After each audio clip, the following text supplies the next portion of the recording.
Good evening, everyone. We called our meeting into order during our executive session, so we can begin our public meeting. Graylin is traveling for work, so you have me for the evening. So we're going to jump right into the agenda with the special public hearing on the 2024-2025 Annual District Report of Violence, Vandalism, and Harassment, Intimidation, and Bullying, also known as a Student Safety Report. But just before we start that, I just wanted to say one thing. I just wanted to say, to congratulate Dr. Adderhold on receiving the NJASCD's 2025 Dr. Ernest L. Boyer Award for Outstanding Educator of the Year. He received it last week. Dr. Adderhold does so much for our community, goes above and beyond, and so a very well-deserved award.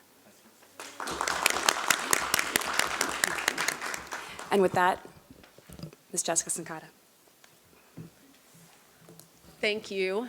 Good evening. Thank you for giving me a little time this evening.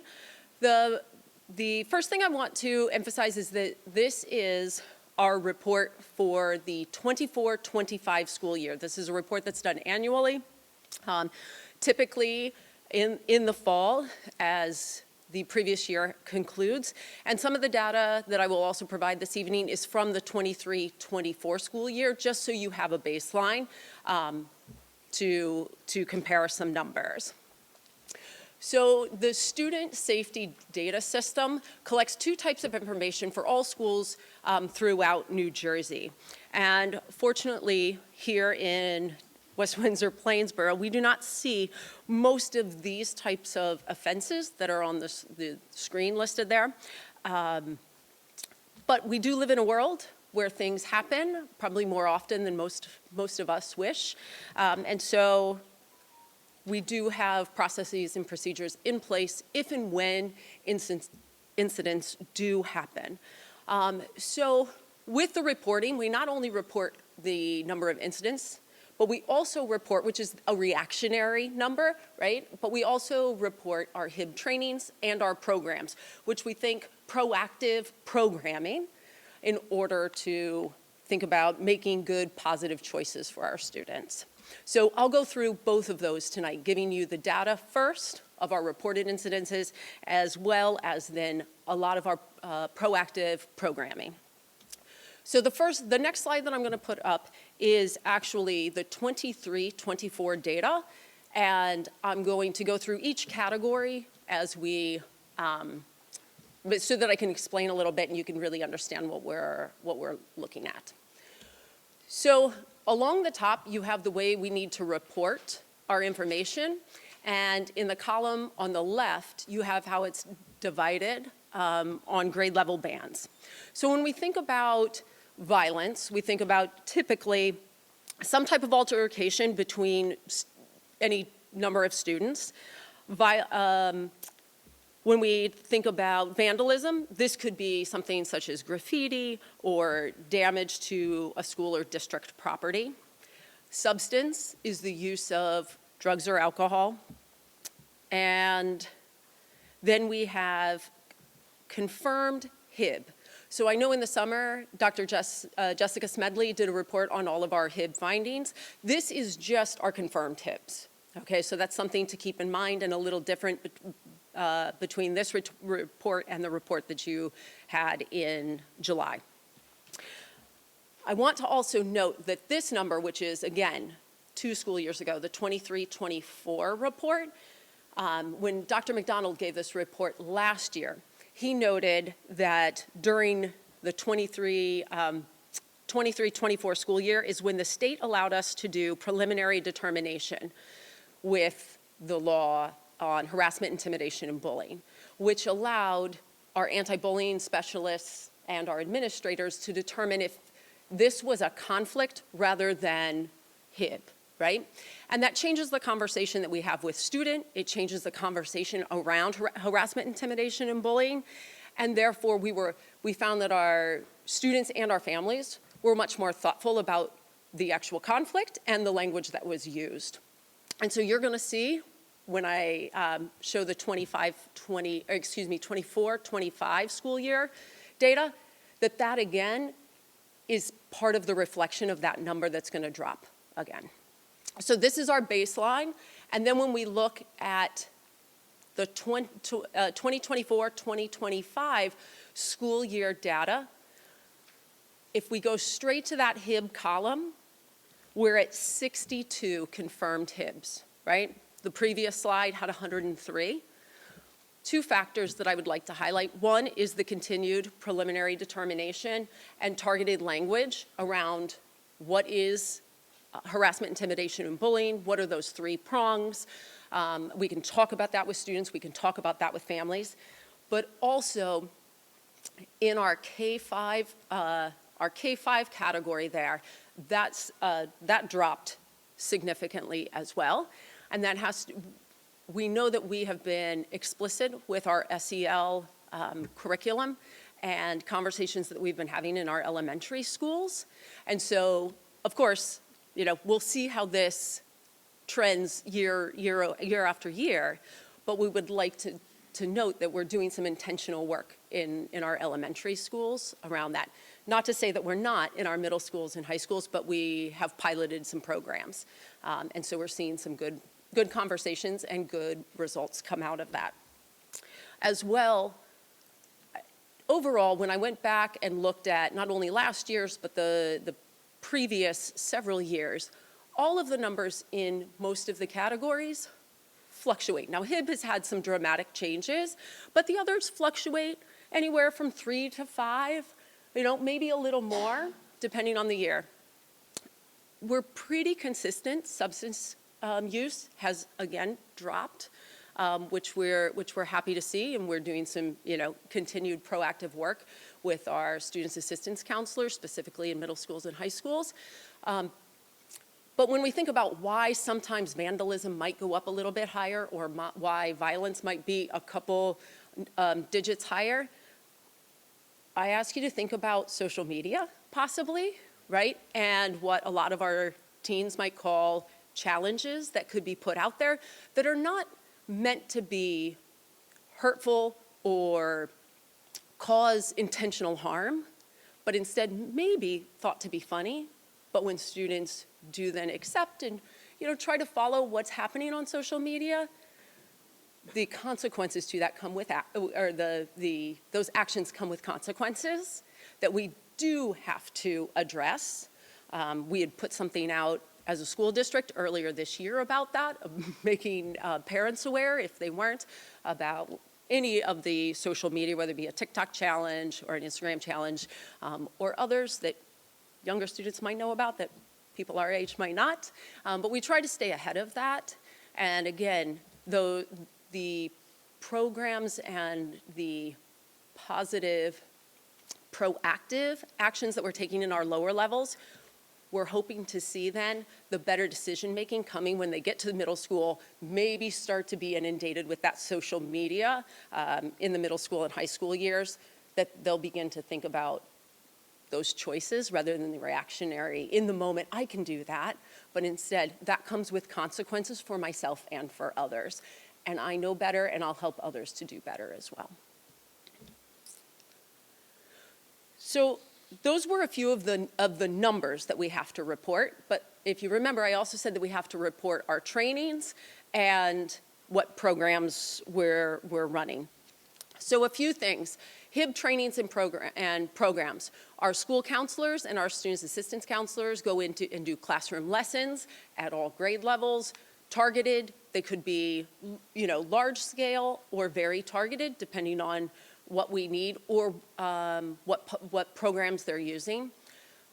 We have school safety and climate teams, and they create initiatives within each building. I'll talk about those teams specifically a little bit later, but those involve our anti-bullying specialists as well, and those can have very targeted programs in each school. For the past several years, we've been having full school climate summits that we have met here the past several years. All 10 schools are represented with students, faculty, administrative, counseling, and parent voices in the room looking at HIB data, their own schools, but also looking at as a collective, as the district, what are we doing, looking to make connections and correlations between schools. We have presented at our Parent-Teacher Association engagements, whether they be monthly meetings here. I know that Dr. Smedley, our Director of Counseling, has pushed into some PTA meetings as well this year to talk about the counseling program, specifically at the elementary level. A lot of times they're more hands-on at the high school, middle school, and high school level when we think of course selection and things like that, but what do our counselors do at those younger grades? And just to remind everyone that we are trained administratively, and our anti-bullying specialists are trained yearly in the month of September on HIB law, HIB process, changes to that, and our procedures along with that. Also, there's external professional development. I know there's an upcoming Strauss Esme, which is the company we use for all of our policies within the district. They're also offering some professional development that our anti-bullying specialists can take part in. So along with HIB come two very specific weeks that the state of New Jersey needs to recognize. And although it says Week of Respect, the state of New Jersey might think it's only a week. Here in West Windsor-Plainsboro, we like to think of it that it's a full year of respect, but a targeted week that the rest of the year builds on. And so some examples of how this plays out in schools, and if you have children in your schools, you may have heard some of them talk about it earlier this month, would be some school-wide themes. I know one of our schools had Our School is a Family, and all of their activities were created and directed toward that theme. One of our middle schools had a hashtag of Blue Up, because blue is the color that represents Week of Respect. It could have everything from a wall of fame to a respect quote of the day. And so very focused conversations, push in, whole school, but it's a week dedicated to building respect, classroom, and school culture. The second week that the state of New Jersey requires is School Violence Awareness Week. And this actually happened this past week. It's the third week in October. So if we think of Week of Respect being earlier in the month, building your classroom, building your school, this is going to be building outward into your community, okay, and connections that we have within the community. So some examples of what our schools did this past week: conflict resolution lessons within morning meetings. There could be school-wide challenges, right, not the same as a TikTok or social media challenge, but instead of a challenge of finding a positive, passing along a positive message to a friend, right? Passing along a positive message to a teacher or a counselor that week, but really promoting, notice something that someone did that was nice for their friend. And so challenges in that way to go out of their way to begin to notice the positives within our schools. All of this is centered in self-awareness, self-management, because that's going to be part of that whole conflict resolution, right? Part of that is understanding who I am and how I respond to what I'm being met with. And so while we talk about conflict resolution in those morning meetings or during a mediation, it's also reflecting on how am I responding during this and better understanding what my role in this conflict is. And with this, of course, we're continuing our partnerships with our law enforcement officers, which I'll touch on in a moment. So our school and safety climate teams, I mentioned those in the beginning as being part of the HIB process. So all of our schools have a school and safety and climate team. That's a requirement. And when we come together in that summit, right, that's one time of year where we can all sit in the same room together. We share what is working. We share also where we need help within our schools. And some of the topics that come up and what the purpose of those teams are is to create healthy and safe schools, right? We need kids to know that they are seen, valued, and we're working to create a sense of belonging in all of our schools. Remember, on these teams, we have kids, we have teachers, we have staff, counselors, because our anti-bullying specialist is there, and administrators. And then we have parents as well, so that we really have all the stakeholders at the table. This is heavy on our social emotional learning and our goal work that we know is at the heart of what the district does. We have culturally responsive classrooms and our staff who are trained in that. In the past, we did training specifically last year for the Nurtured Heart approach. We also talked to parents about that and did a parent university about Nurtured Heart approach. We have other opportunities for parents this year that I can share if you're interested. We're also using Second Step in our elementary schools. And actually, one of our elementary schools is piloting that in a more in-depth, focused way to see where we can take it in the future. Wayfinder is a curriculum that we're going to be using with our secondary schools as well. And so we'll use these teams to evaluate, the effectiveness and how students are reacting to and engaging with all of these. And we have policies on HID. This is why I'm up here presenting on this tonight. That's a requirement of the state. We have our code of conduct listed here. And when all of this comes together, restorative practices are in place. Because when incidents happen, the job of the school is to work with the student and with the families to create a connection so that that student can re-enter our buildings feeling cared for, seen, and valued, and know that they're not judged for one decision that they made, but instead can move forward from a decision that they made and know that it's okay, we stumble and we get back up and we have support to move forward. And so our restorative practices are a part of that. And finally, just to highlight some large-scale safety and security pieces. I won't read all of these to you, but I just want to highlight a few. We do continue to have Class 3 police officers in all of our buildings. We have, as you all approved last month at the board meeting, a memorandum of agreement with our police department, both police departments, West Windsor and Plainsboro. So we have positive working relationships there.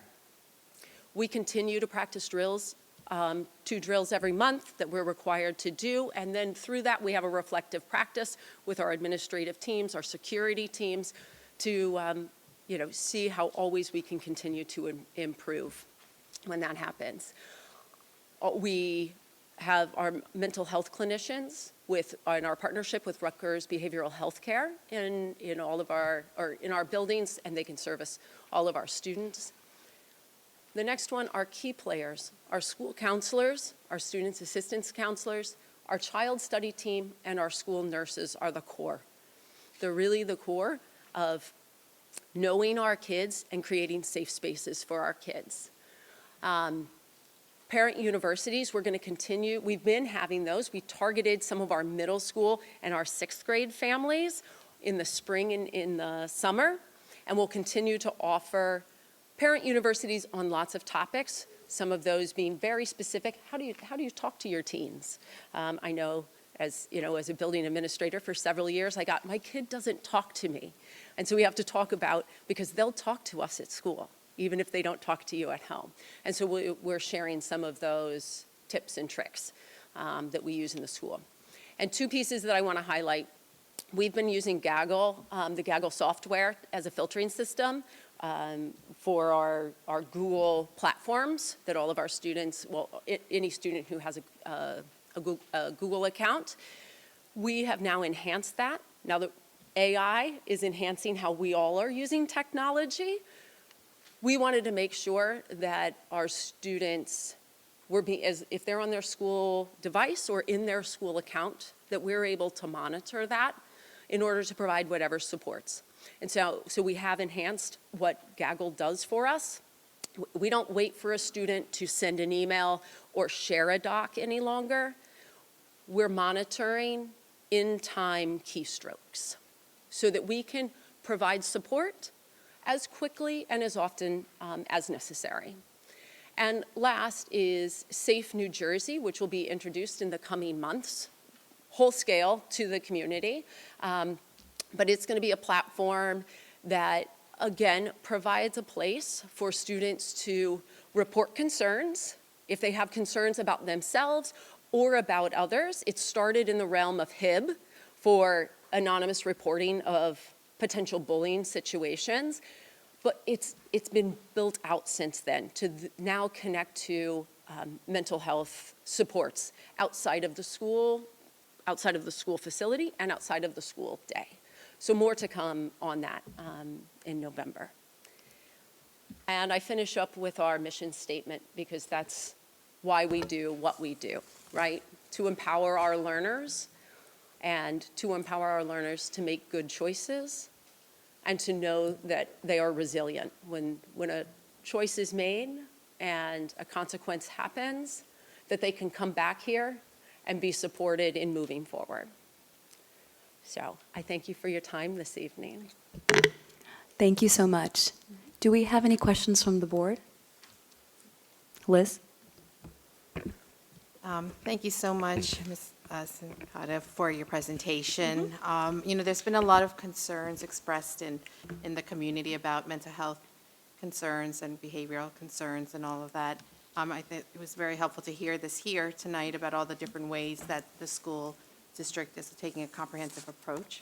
You mentioned the use of parent universities and as a means to have some outreach to parents. Can you speak a little bit more about that? Sure. So Dr. Smedley led some, just so you know, I want to talk about what happened in the past, which was new this year. So in August, they provided, it was our in-house clinician and Ms. Karen Abrams, who's a supervisor for special services in our middle level, as well as Dr. Smedley, who's our director of counseling. They provided multiple sessions catering to our incoming sixth grade parents to help that transition into middle school. So topics such as trailhead talk, erasing the worries before the climb. They had a theme of like hiking up a mountain, heading to middle school. And then another one called Packing the Right Tools, Building Study and Executive Functioning Skills, because we're moving from that like one classroom in elementary school to teams in multiple classrooms of middle school. And so then a couple others about navigating the terrain, social skills, and changing friendships. So lots of school parts, but also social aspects. So that's something we're looking to continue into next summer. But a couple of upcoming ones, we recently had a parent university on artificial intelligence, right? And it was a lunch and learn. So those are all listed on our website as well, because even if you think AI isn't about the social emotional side, we do talk about that because you can't separate school and academics out from the social emotional learning part. And so all of our parent universities will touch on that as well. And so Dr. Smedley is continuing her parent university series also. Thank you. Dana? Thank you for your comprehensive report. I had a couple of questions. Can you give examples of the approach, like Nurtured Heart, Second Step, and Wayfinder? What are examples of like how that is integrated in the curriculum? What Yep. does that look like? Thank you. So Nurtured Heart came from a philosophy of de-escalation. And so steps in practice in de-escalation. I'm just going to give a large overview. So Second Step works on empathy, emotional regulation, and responsible decision-making. And think that could happen in a morning meeting, right? Targeted lessons that not only the counselor might push in for, but then we're also piloting where teachers can turnkey those lessons also, okay? And then Wayfinder, although all could be a K-12 comprehensive when I know Sue Totaro, our Chief Equity Officer, worked with Dr. Jessica Smedley, our Director of Counseling, and our SEL administrative team to kind of vet all of these. Wayfinder is a toolkit designed to help kids develop their SEL skills, but like future-ready skills, and so that was found to be more helpful with our middle school to high school age students with specific lessons. Now, in a high school, you're like, how do they push in? It could be groups, right? That they might be come out of, I'm not going to say out of class, but out of a study hall period. They might meet at lunch, have some type of an initial assessment taken, benchmark to see what different needs students might have, and then we could group and target skills. Whether they be specific social emotional skills or that thinking future ready, self-regulation, communicative, things like that. Loy? Thank you so much for the presentation. Just a comment, and I remember last year listening to the 2023, 2024 numbers. I'm so glad to see them go down, and especially in the K-5, because I was always curious why it was so high, and I know there was comments about kids coming back from COVID and readjusting, behavioral issues and things like that.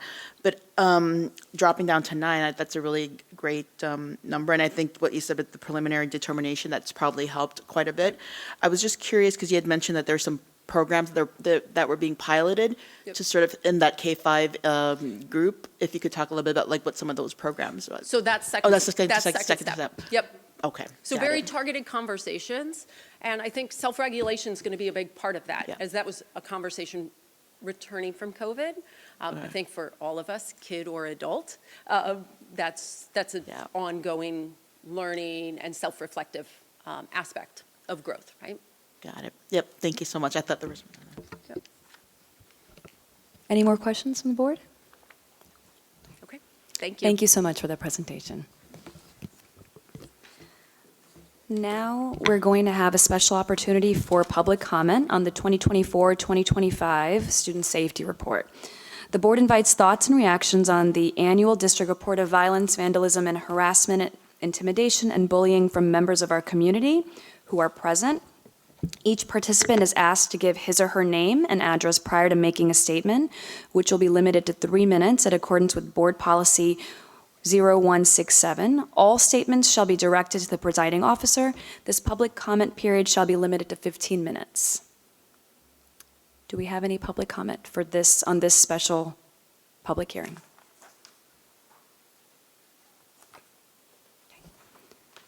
Seeing none, I'll close that public comment session, and I will move to ask for a motion to accept the 2024-2025 Annual District Report of Violence, Vandalism, and Harassment, Intimidation, and Bullying, also known as a Student Safety Report, as required by the New Jersey State Department of Education, NJSA 18A 17-46 and NJAC 6A 16-5.3F. Do I have anybody for that motion? Liz and Loy. Okay. Okay, we'll start with Ms. Chenier. Yes. Ms. Ho. Yes. Ms. Krug. Yes. Ms. Maliga. Yes. Mr. O'Brien. Yes. Ms. Shetty. Yes. And Ms. Bonsall. Yes. I got everybody. Cool. Want to Motion adjourn passed. that now? Motion passes, and that adjourns the special public hearing on the 2024-2025 Student Safety Report. And now we'll move on to Dr. Adderholt. Good evening, everyone. Just a couple comments tonight that on a multitude of topics, actually. First, as the Board of Education had the opportunity to attend New Jersey School Boards Association last week in the training program, now that it's official, want to just recognize Dana Krug one more time as New Jersey's Board Member of the Year for 2025-2026. So congratulations again, Dana. Something that is unique and has never happened before. We had one of our district staff members currently serving as Miss New Jersey. She just participated in the Miss USA competition and was the first runner-up for Miss USA. So congratulations to Ivy Harrington. Wanted to just also talk about something a little bit more serious with respect to things happening in the state of the world and the state of the United States with respect to the federal shutdown. There's been questions raised regarding what does that mean for students and families that may qualify for free and reduced lunch, may qualify through federal programs such as SNAP or TAMF. So just for that, it's the Supplemental Nutrition Assistance Program is SNAP. That's a direct certification program through the federal government. We have over 300 students that receive direct services, 305 students to be exact, that receive services, food through SNAP, which is a direct certification program. We also have students and families that receive assistance through TANF, which is the Temporary Assistance Needy Families Program. And then when you add in programs through Medicaid, which is in the process of being gutted over the next 10 years, thanks to the One Big Beautiful Bill. Fosters, runaways, homeless, migrant, and then income-based. We have 951 students in WWP that receive some form of assistance with respect for food, breakfast, lunch. And thanks to programs such as Sun Hunger Packing, we have families that are participating in bridge meal programs, which means that Sun Hunger Packing works with local food banks to do a backpack program, sending meals home for weekends. So the bridge is the weekend. And the question that's been raised is if SNAP funding is not coming forward as a result of the federal shutdown, as we've indicated through the U.S. Department of Agriculture, will not be sending funding. That does not mean that students will not eat in WWP. So I want to just make it very clear to those watching, those that may hear this, that the district will be making sure that students that have qualified for free and reduced lunch, whether through the federal or the state program, will be receiving their meals without interruption. But the funding that then reimburses may not come or may come very late, but that is not important compared to making sure our students eat. So that will continue. Now, with respect to the what can we do question, there's families that have reached out. We received 2 emails today from just heartwarming emails that just said, like, we want to help. How do we help? I would say that in the absence of the opportunity to directly support a neighbor, there are food pantries throughout our communities. There's the West Windsor Little Free Pantry, and at the Arts Center, there's the Plainsboro Pantry. The faith-based communities, majority of them have some form of food pantry. There's county-based food pantries, and then there's Sun Hunger Packing. And Sun Hunger Packing is just been remarkable and steadfast in supporting the district over these last, well, it's 8 or 10 years now. So just want to thank Sun Hunger Packing, but just recognize that if folks like the Scouts that are here in the audience or community members are looking for something to do, we can provide direct support to our local food pantries. And just because we're feeding the students during the school day, it's important to know that the food stamps that families may receive may not come, right? So getting food during the day does not mean the family will receive the benefits that they deserve and qualify for to help their family food bills. So more now than ever, the food pantries are going to see need. So again, I would just encourage our community to consider that. Focusing on another topic, just because it came in yesterday, but the district received something called an energy scorecard.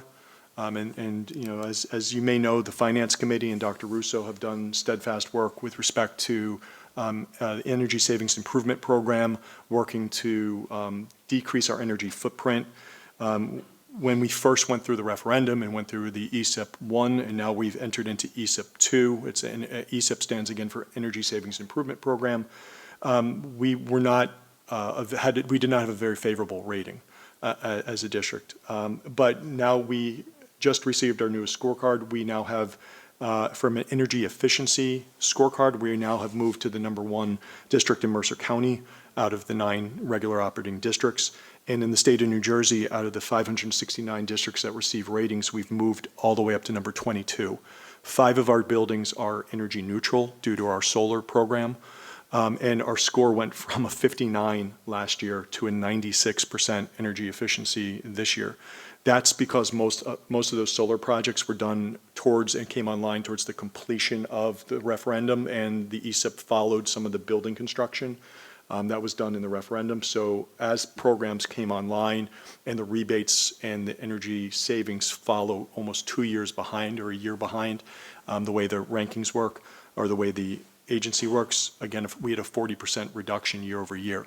That's really important when we talk about long-term fiscal forecasting because as the energy savings may seem significant, we also added a tremendous amount of footprint. So we're able to basically maintain our budget, essentially budget neutral as we've added footprint, but we've been able to decrease energy. So we've almost become, it's almost become net neutral. So again, we were prepared to put additional roof solar on 3 additional properties, but due to the solar grid being at capacity, we were not able to proceed at this time. So we have taken some preliminary steps, even looking at additional options for the roof at Town Center, Grover, and here at Village. So we have more energy opportunities in the future that we will consider, but you will see staged construction in 5 of our parking lots for solar parking lots starting in the spring. And Dr. Russo's been navigating all that effort, so just congratulations to him and his team regarding that. Jessica mentioned it, but I just want to mention specifically that the AI panel that was facilitated last week by Sue Tatara was phenomenal. Sue was the moderator, facilitator, coordinator of all things. She worked with several other building and district administrators. But when you talk about parent universities on a topic, we had over 160 parents come out for a lunch and learn on a Friday afternoon in October to hear about the district's philosophy and thinking on artificial intelligence. And it just was a remarkable program, so congratulations to Sue. We also had 55 comments throughout that the panel was able to address, majority of them in live time, and then we'll be building responses and thinking of follow-up programs, but just really well done. And then just for a plug for something to read if the community hasn't, had an op-ed in NJ Spotlight last week with respect to the state of fiscal funding in New Jersey.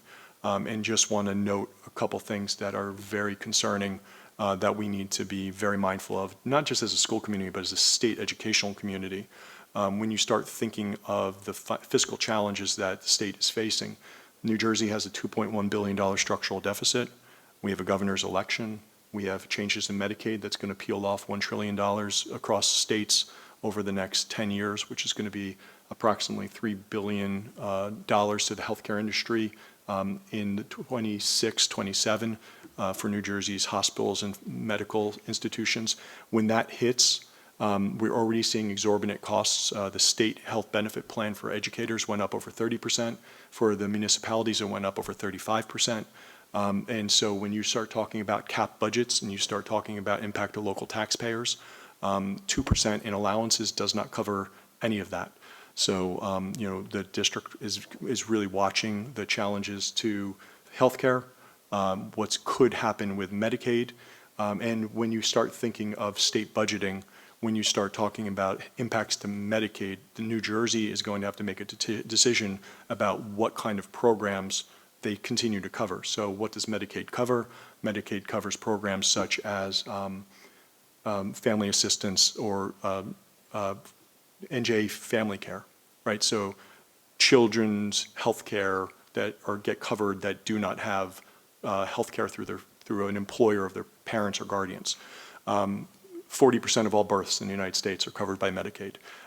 We have senior living, individuals that are that their funds run out and they are in nursing homes get covered through Medicaid. Mental health services in the state get covered through Medicaid. Some of the wraparound services for families in need get covered through Medicaid. So Medicaid's a big deal for a lot of different things that we don't really know. And in the one big beautiful bill, there's other things that are out there. Like there's caps on the amount of money that students can take for loans for undergraduate and graduate school. There's changes to how graduate plus loans can be done. There's changes to energy improvement and energy savings, essentially a defunding. The strategy essentially is defund agenda items that would have been funded through Congress by one particular party. So the bill itself doesn't go away, so clean energy doesn't go away, just the money to support clean energy goes away. And what we've also done then is we're shifting the balance sheet from the federal government to the state. So if you want to clear your debt, put it on someone else's back. So the debt or the responsibility for Medicaid will fall essentially to states to make state-based decisions. That's a really big deal because education is one of the biggest players, if not the biggest player in the state budget. So when you think about education as the biggest player, it will inevitably be impacted. The question we don't know yet is how much, how fast, and which budget cycle. Will it be for the 26-27, or will it come on board more for the 27-28? But no matter what, it's coming because the one big beautiful bill was signed on the 4th of July on July 4th, 2025. And that goes into effect over a 10-year phase out of $930 billion, so just under a trillion. And that is in law. So stay tuned for that. That is something that people need to be very mindful of, whether it's at municipal government, whether it's at district government, school districts. Elections matter, and hopefully everyone goes out and votes in the first week of November. Thank you, Dr. Idold. And now we will move on to Dr. Gould and Dr. Pearson for the district's testing report.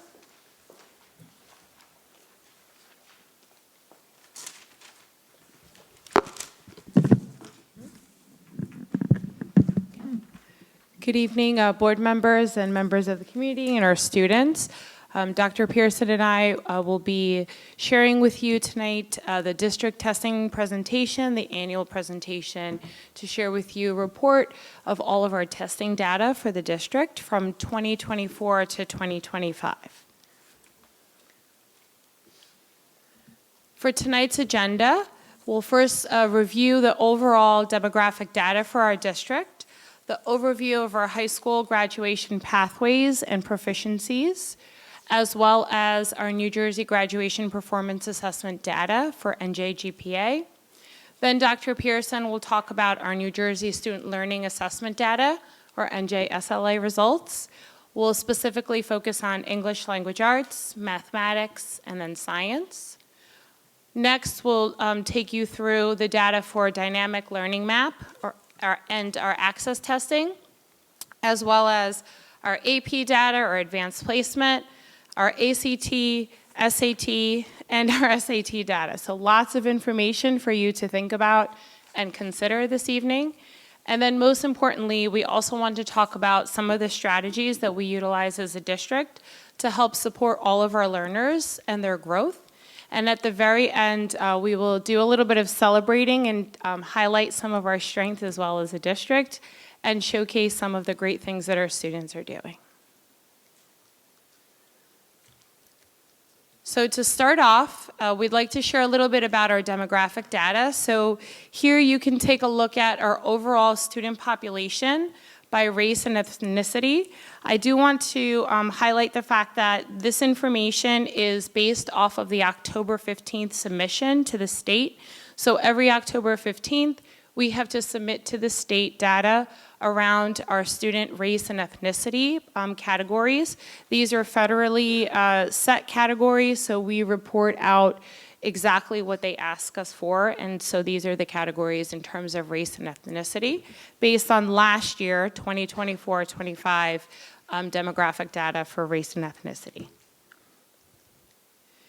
The next piece of demographic data that I'd like to share out is our group of students by program.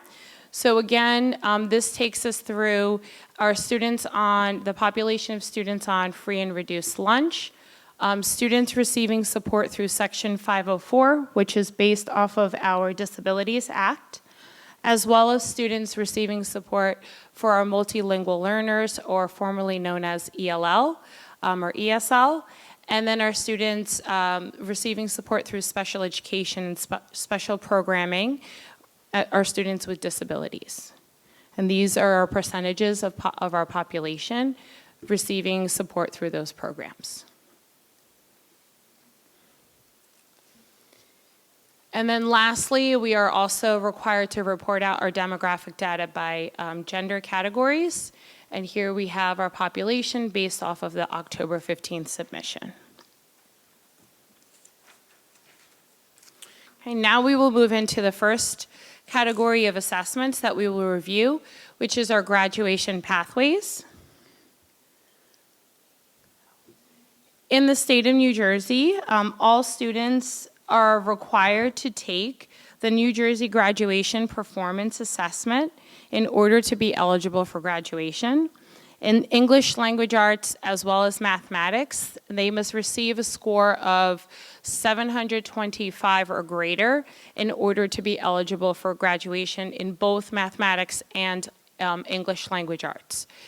There are other pathways, so if a student does not meet that criteria, several things can happen. The first pathway is that they have an opportunity to retake the assessment in the fall, so they take it in the spring of their junior year. And then if they do not meet that, they can take it again in the fall of their senior year. Another pathway would be that they would be able to meet proficiency through an SAT or an ACT, or we also use another assessment called AccuPlacer. We've actually had a really great success utilizing AccuPlacer as one of our pathways for our students in WWP who have not met the graduation proficiency through GPA or the assessment. And also the other thing, if they are not able through any of those possible pathways, they can also submit a student portfolio and they can go through an appeal process to the New Jersey Department of Education. So now we'll take a look at some of our data around NJGPA or the New Jersey Proficiency Assessment. As I mentioned, there are really only two categories. You are either ready to graduate and you've met proficiency, scoring 725 or greater, or you are not yet ready to graduate, and then we explore those other pathways. Here are district percentages for both English language arts as well as mathematics in comparison to the state. As you can see, WWP outperforms the state in both English language arts as well as mathematics, with 97% of our students in English language arts meeting proficiency and about 89% of our students in mathematics meeting proficiency.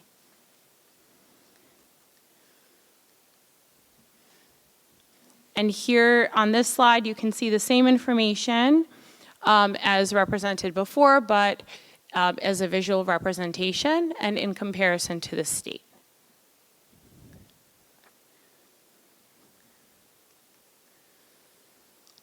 On this slide, you could see graduation readiness in both English language arts as well as mathematics for the last 3 years. So 23, 24, and 25. So I will note, and you may also notice, in English language arts, it looks as though we've pretty much remained consistent in our graduation readiness and our pathway. And in math, it looks like for the years 23, 24, we were pretty consistent. And then in 25, we had a slight dip. So that's something that we are keeping a watch. It's important to note, though, that when we're looking at these assessments and we're comparing year to year, there could be cohort variability, meaning 2 different groups of students are taking the assessment. It is something that we will take a look at, though, and we will continue to monitor and make sure that it isn't a pattern, because if it does become something that's a pattern, then we need to take a look at our curriculum, we need to look at our instruction and see is the curriculum aligned with the state standards? Are there adjustments that we need to make in order to ensure that our students are prepared? The math specifically is based off of Algebra 1 content as well as geometry. So those are two courses that we very specifically monitor in terms of their alignment to ensure that our students are prepared to take the assessment.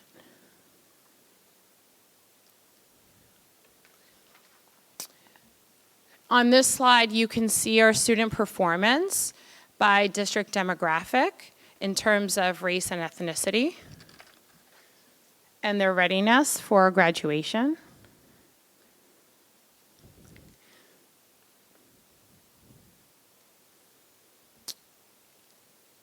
And here, the district demographic by program in terms of readiness for graduation as well. And so when we're looking at these specifically by demographic groups, you know, some of the conversations that we have as an administrative team and also our supervisor teams with our teachers are things like thinking about, you know, reflecting on this data and looking at what are the areas of growth and how do we help to ensure that all of our students are making meaningful growth and that they are ready to graduate. Looking at our programs, looking at the levels of support, and Dr. Pearson later on will talk a lot about what programs and what specific supports we have for individual students so that we can ensure that all of our students are making adequate growth. And now I will turn it over to Dr. Pearson, who will speak and share a lot of data with you about the New Jersey Student Learning Assessment, which is NJSLA, and lots of our students take that, and so she will share some information with you about that. Good evening, everyone. We're going to take a look at now, as Dr. Gould said, looking at our New Jersey Student Learning Assessment, which measures proficiency in English language arts, math, and science. We're first going to start with the English language arts portion of the assessment. This slide provides some detailed descriptions of the NJSLA language arts portion of the assessment. The NJSLA ELA assessment is administered to students in grades 3 through 9 to measure student proficiency towards acquiring the skills of the New Jersey Student Learning Standards in English language arts. It emphasizes the importance of close reading, synthesizing ideas within and across text, determining meaning of words and phrases in context, and writing effectively when using or analyzing sources. The NJSLA ELA is measured on 5 different levels of proficiency, with levels 4 and 5 meeting expectations and exceeding expectations as passing. This holds true for both ELA and mathematics. This slide has a lot of information on it, so we're going to spend some time looking at this slide here. This slide shows our ELA performance scores for students in grades 3 through 9 for the last 3 years. The data shown represents information about the same grade level and also different cohorts of students being tested. When we look across multiple years of performance data, it is difficult to compare progress directly because there are different cohorts of students that are being tested each year. It's like comparing 3 different sets of people's scores on the same assessment. As an administrative team, along with teachers, we look for trends and patterns both across and within cohorts. If we take a look at the 8th grade line, for example, and we look across levels 4 and 5, we see that there is a dip from 2023 to 2024 when looking at the combined scores of meets and exceeds expectations. As different teams take a look at, as an administrative team and supervisor team along with teachers, we take a deeper look at this information to determine areas in our curriculum that need to be revised and also provide where we need to do some professional development. We know that the ELA middle school curriculum was rewritten and teachers have been receiving ongoing professional development, and we see that that dip rebounds in 2025, moving up to 87.3%, where students are meeting or exceeding the expectations.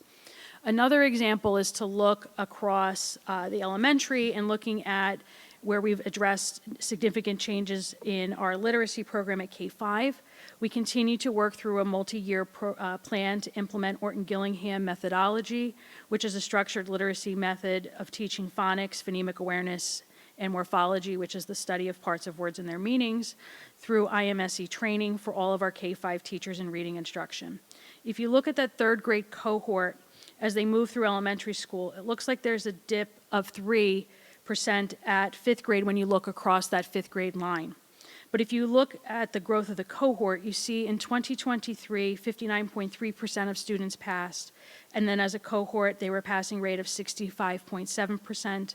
And then last year, that same cohort ended at 73.5%, which when you look again across the fifth grade, it looks like there is a dip, but as a cohort, they've actually grown 14 points in the last 3 years. As we look then we look at this information in different ways. This also isn't the only information that we look at. So this is just one test looked at in multiple different ways for us to be able to start thinking about what needs to change, if changes need to be made, and they're not made in isolation of just one test. On this slide, what we're looking at is the same grade across the last 5 administrations of the NJSLA assessment. 2018 was the first year that that assessment was moved from Park into NJSLA, and then we had a break because of COVID, and then we started again. And you can see we haven't quite rebounded back from where we were pre-COVID, but we do see modest gains from there. Other ways that we look at the same data is looking at compared to the state with the district, and really what we want to look at is that level 4, and level 5 is on the next slide, where we are, for the most part, above the state in each of those different places when we look across the different grades, or different grades in different years of the different grades and the different, looking at 25 and above. So here we see this at level 5 and above. Here for the last 3 years, again, for the most part, we are above the state averages on this, and this is where this is again a passing and exceeding expectations. Just like we looked at with GPA, we then start to break it down by demographic information. And when we look at this first slide here, this slide shows disaggregated demographic information by race and ethnicity. In comparison, the state level of passing across levels 4 and 5 is 53%. The demographic data here demonstrates that overall as a district, our students are achieving at levels 4 and 5 greater than the state, but there is still work to be done in addressing different areas, and we do this through our strategic goal work. Another way to look at the same information is then looking at that across the last 3 years. And when we look at it across the last 3 years, we do see that there are modest gains across most of our demographic areas. And again, this comes back to the work of the strategic goals, particularly our equity work in looking at and recognizing the importance of including all of our students, cultural references in all aspects of learning, including classroom experiences, making sure we're increasing access and challenging biases that contradict a belief in every student's capacity to achieve at high levels. It is a continued focus for the strategic goals, and it continues to be a need in our district to ensure that all learners reach their full potential. Another way that we look at this data is the same as Dr. Gould discussed when we're looking at GPA, is through programming. And when we look at this, the data suggests, again, that we have places that we need to improve upon to increase our student achievement. And a little bit later, we'll talk more about what it is that we've done through different title funding to support growth and achievement in ELA. Again, looking at the information then across the last 3 years. When we look at it again by program the last 3 years, we see that we're making modest gains across most programming. The exception there we can see is with special ed. We see a slight decline in our special ed programming, which is something that we will look at and continue to look at as we look at these patterns and look at other data that we have. We also can look at this by gender, and we don't report information out when we have less than 10 students, so you'll only see females and males here in the listing. But you could see that we have a passing rate of about 81% for females in ELA, and for males it's 74%. And then when we look again at like the last 3 years, we see that for females, it's holding steady at the 81% mark. And then we see modest gains for males after a slight dip in the previous administration. The next part of the NJSLA assessment is mathematics. This is given to students in grades 3 through 8, along with students taking Algebra 1, Algebra 2, and geometry. It assesses students' abilities in relations to counting, cardinality, operations and algebraic thinking, numbers and operations in base 10, fractions, measurement and data, and geometry.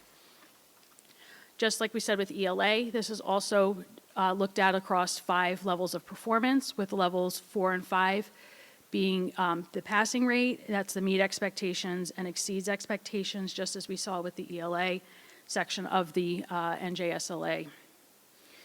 It's important to note here that unlike ELA, that in middle school, we start to see various pathways for mathematical sequences, and this impacts the way the results are displayed. And we also should note that we have less restrictive pathways for students to take algebra in middle school than other places. So you'll see that come up as we look at the data for mathematics. So we're back to this big slide again that we looked at, same as what we looked at for ELA. Again, we show math proficiency scores for students in grades 3 through 8, along with Algebra 1, Algebra 2, and Geometry. We see MS and HS delineating between middle school and high school on the Algebra 1, Algebra 2 assessments.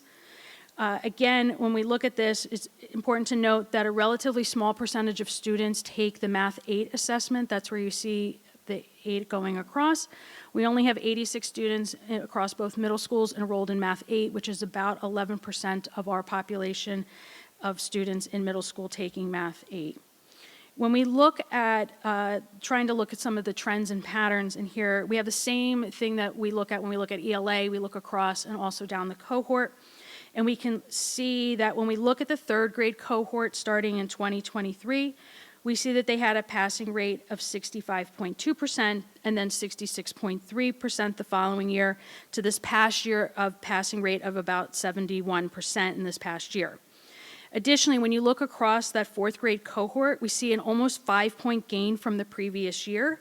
Despite what's been reported in some publications this year, a plan has been in place to review performance data on the NJSLA. Teachers have received professional development.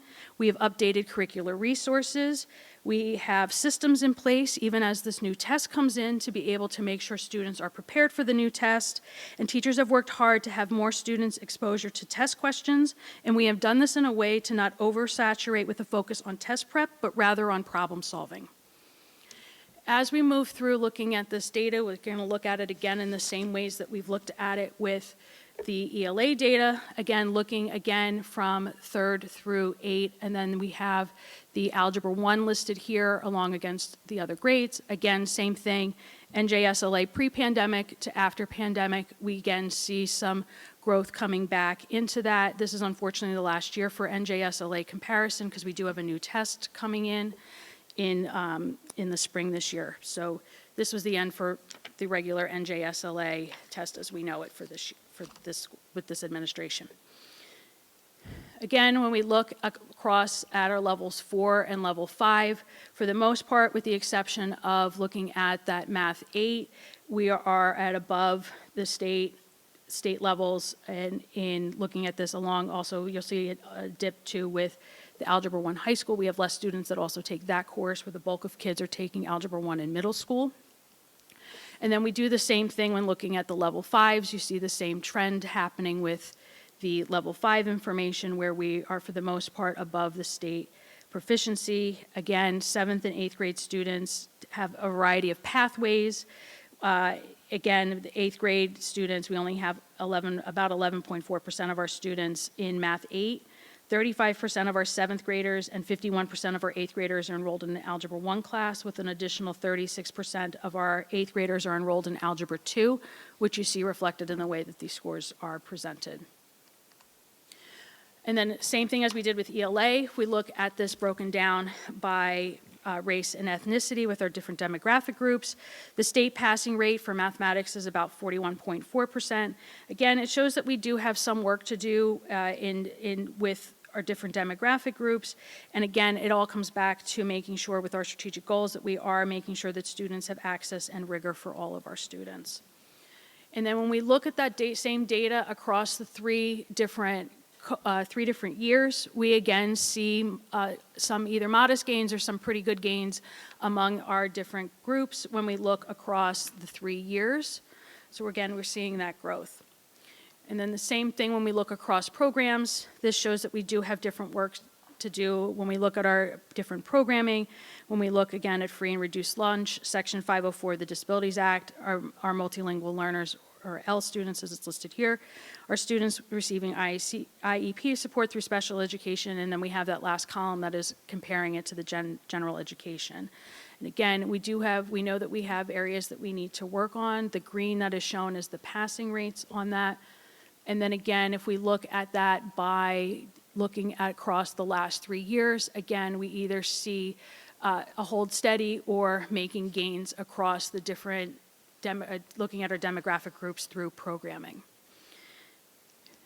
When we look at achievement by gender, we see that it is about the same performance level in looking at who's passing.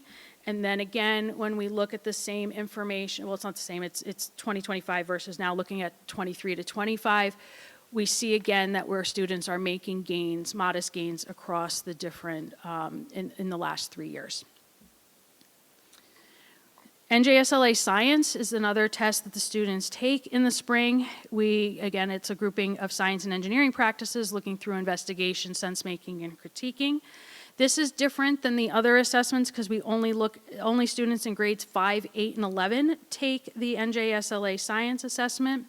The other difference with NJSLA Science is that the proficiency levels are a scale of 1 to 4 rather than 1 to 5. Passing is levels 3 and 4 for the science test. Looking at the achievement levels across the last 3 years, we see that there is a dip in 11th grade. It's just noted that the 11th grade science test, unlike the NJGPA, is not a graduation requirement. But we also see gains in 5th and 8th grade, and overall we see a modest gain in performance. The state level of performance hovers at about a 26.7% passing rate, so we are above that when we look at our data.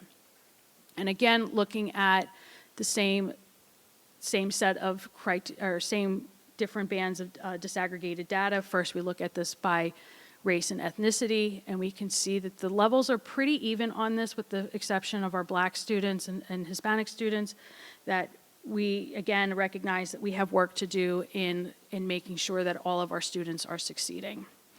Again, when we look across the last 3 years, we see, for the most part, some modest gains. We do see a slight dip, but it's not a big dip with our Hispanic students. But again, these are places that we note and then think about how we can make improvements for all of our students. Looking at it again looking at this by different programming, we can see here again the passing is the green.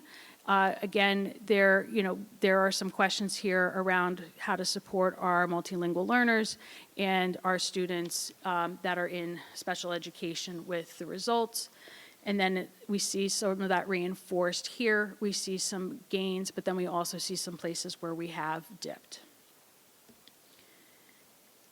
When we look at the results by gender, they're pretty close. We have 56% of our females passing versus 61% of our male population passing the assessment. And then again, when we look at that over the last 3 years, we see some gains, pretty modest in the gains there again with looking at that, but we still see growth. I'm going to turn it back over to Dr. Gould to talk about DLM.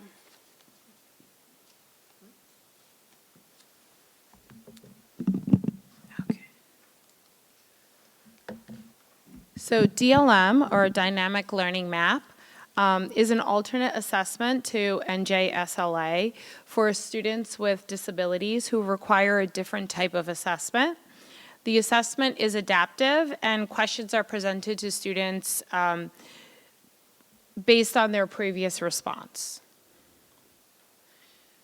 So there are 3 components to DLM. There's English language arts, mathematics, as well as science.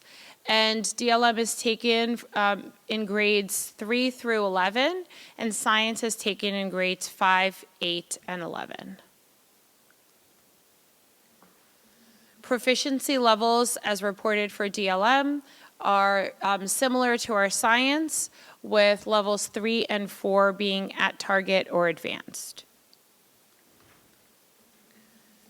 So here you can see both on the left-hand side of the chart, you can see the number of students in our district that have taken the DLM. So in mathematics, we have 44 students that took the DLM last year, as well as English language arts. And then we had 19 students take DLM in science. And here are the results for those students who took this assessment.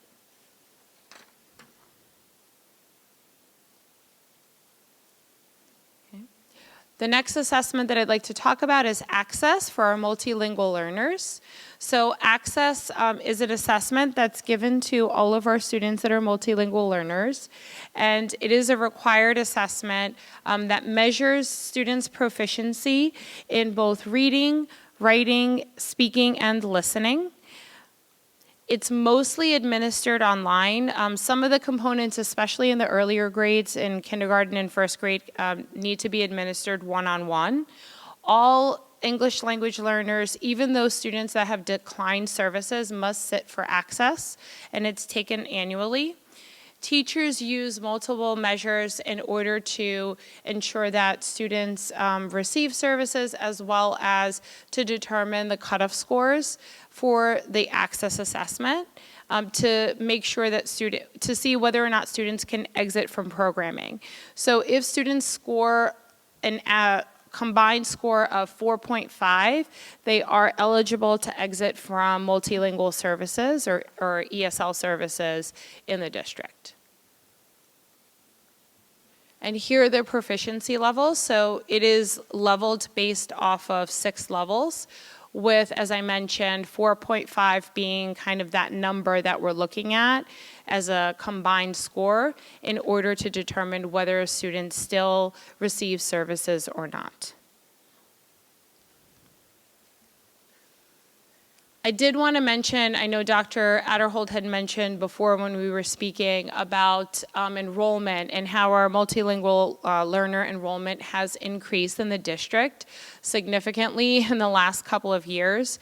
And so you can look here, again, this is based on the October 15th submission of last year.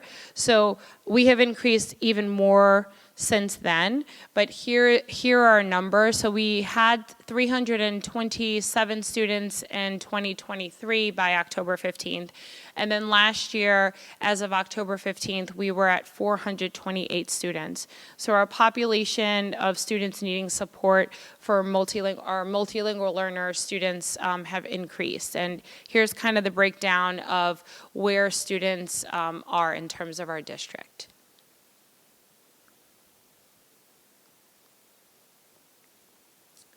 And then here you can see their proficiency levels based on their access screening.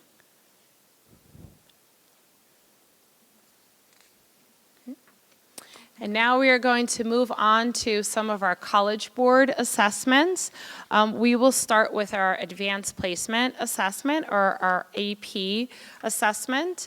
So College Board and our AP assessments are used by educational institutions, so colleges, universities, in order to evaluate a student's preparedness for college and to make decisions about admissions, course placement, and the potential of earning college credit. The specific content and skills that are measured vary among the different exams that are taken by students in AP courses, but they are all designed to provide like a standardized and objective way to measure a student's performance. These are our course offerings as a district. So here is a menu kind of all the different AP courses that we offered last year in our program of studies that were available to students to enroll in order to be eligible to also take the assessment.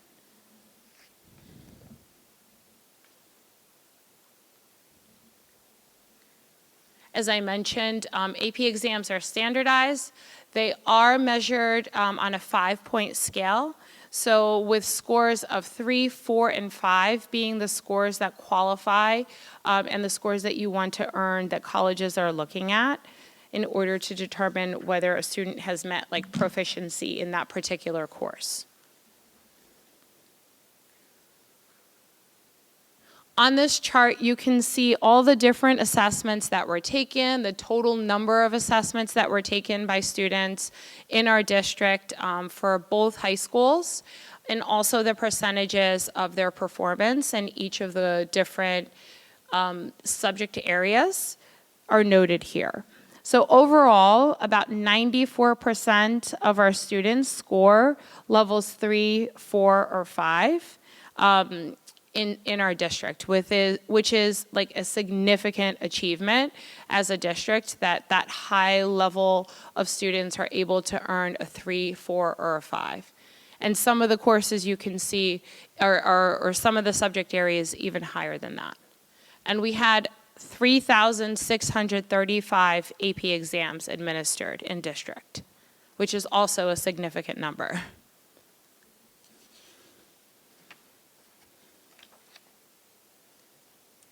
On this chart, you can see the same information, but just in a visual.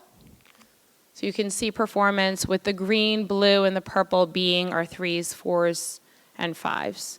And then on the bottom, you can see the different content areas.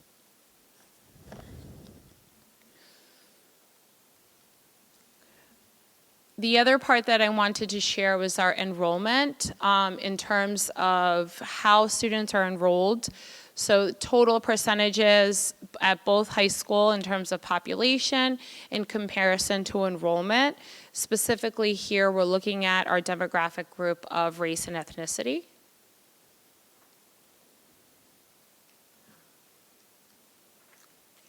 And then here you can see performance by demographic group broken down specifically in this particular distribution by achievement levels by demographic group. And as you can see, it's relatively consistent among students of different race and ethnicities in terms of their performance for qualified, well-qualified, and extremely well-qualified. Almost like identical. The same is true for gender.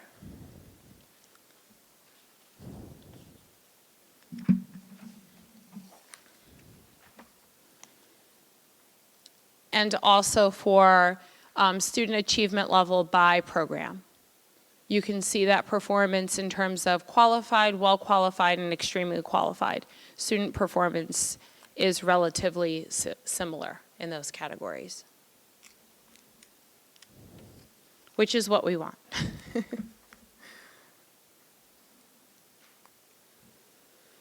On this chart, you can see specifically high school north for the last 5 years, and the percentage of students at high school north that have earned a score of 3, 4, or 5. So for this particular year, 2025, last year, 96% of students earned a 3, 4, or 5. And you can also see the number of students that took the assessment, as well as how many assessments were administered.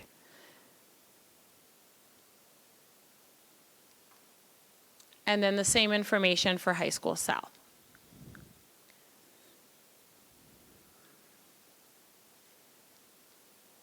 Okay. Now we will move on to the ACT, or the American College Test. So the ACT is one of the 2 major standardized assessments used for college admissions in the United States, the other being the SAT. Many colleges accept both the ACT and the SAT, and students often choose which one to take based on their preferences of which test they prefer, also based off of the college or university that they're looking at and what they accept. Some students take both.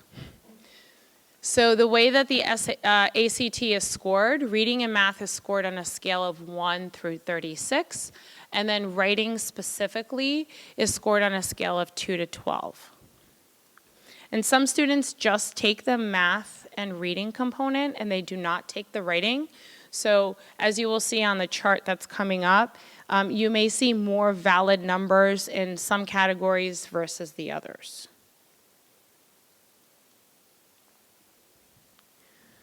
So on this chart, you can see You will notice that our student performance has remained relatively consistent from 2021 to 2022 through 24-25.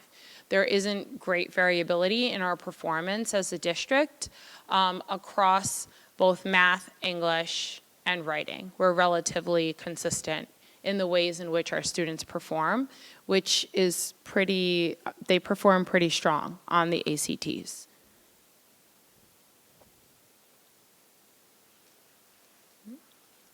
Now moving on to the SATs, or the Scholastic Aptitude Test, which is the other assessment that students take for college readiness and entrance, and is accepted by many colleges for admissions. And there are two components, reading and writing, and then there's a mathematics section. Here's our SAT achievement comparison since 2019. And as you can see here, we again have remained pretty consistent from year to year. You may notice like slight dips here or there, and then, a slight change from one year to the next. It's important to note that variability may happen. There are lots of factors that can influence that. The different test takers that have taken the assessment, the number of students that took the assessment, the change in test content. Sometimes they completely change some of the questions, right? As well as other external factors. But as you look across, we are pretty consistent in terms of our performance and our averages.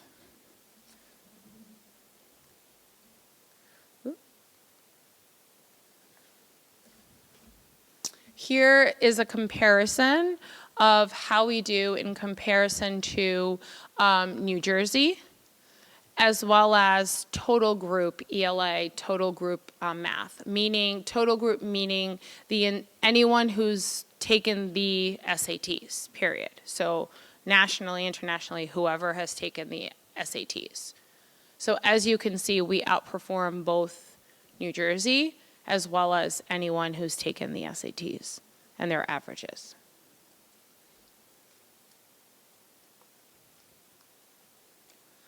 And then this is just a little bit of a fun fact, like what do our students like to do? Do they prefer to take the ACT or the SAT?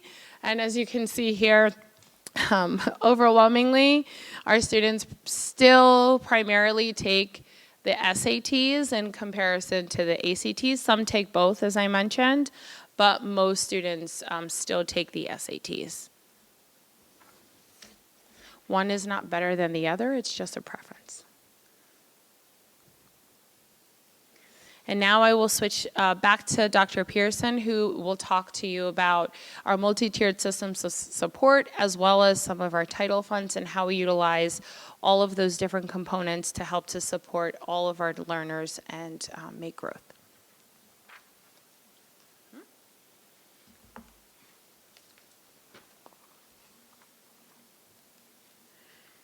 We're going to talk a little bit about our MTSS process, our multi-tiered system of support. It is a proactive program and model that we use. As a district, we have implemented a number of steps to support students and increase student achievement. MTSS incorporates foundational practices for addressing equity in education through data-based decision-making and evidence-based tiered support to address and prevent academic and behavioral issues. In a multi-tiered system of support, data collection, early intervention, progress monitoring, and early identification and early intervention are at the core of supporting individual student growth.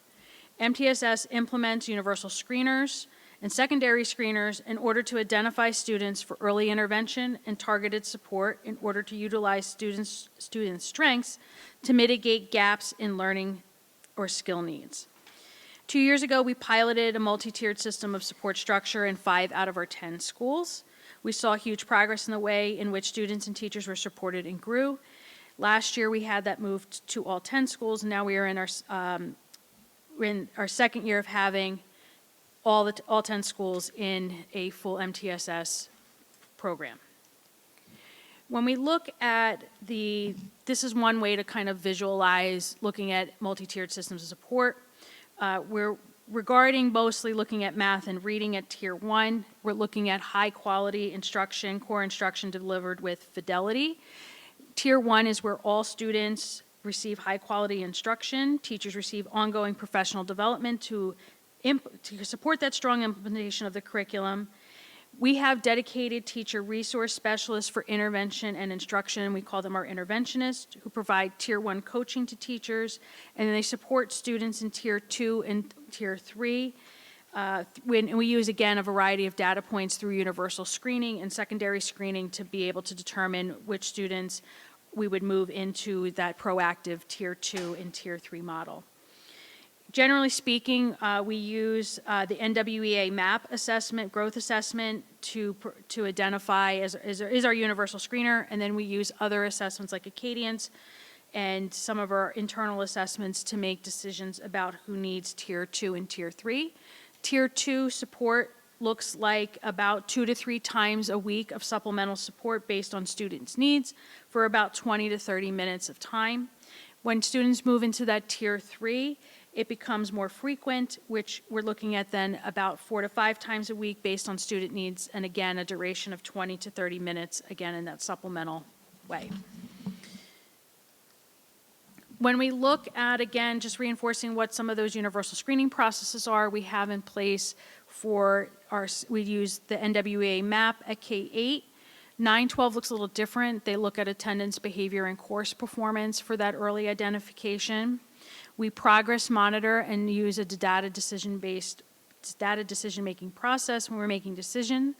The tiered supports are pull-out, it's supplemental, so if you're if you're receiving math intervention, you're not missing more math.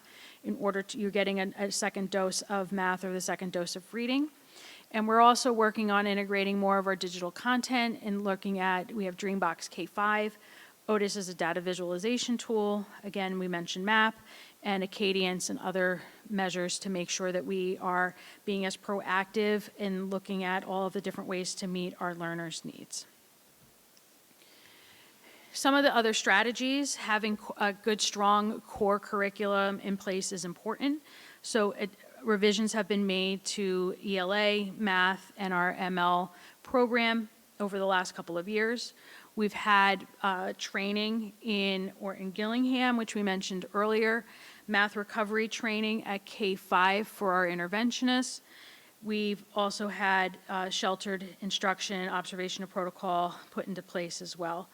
We've, again, looked at changing the ML program so that we have more push-in opportunities for students at levels 3 and 4, and increased literacy pull-out settings for students in levels 1 and 2 through science and social studies content. We've increased and targeted professional development to support teachers directly aligned to strategic goals and main initiatives, especially in the areas of literacy and math. That's the sheltered instruction, observational protocol, or SIOP, is to support instructional practices for our multilingual learners. We've also leveraged more and more supports of our students through our Title grants. We've used them in a variety of ways. For example, Title II grants paid for the Orton-Gillingham training for our K-2 teachers in the foundational reading skills. Title III funds paid for summer camp for our multilingual learners.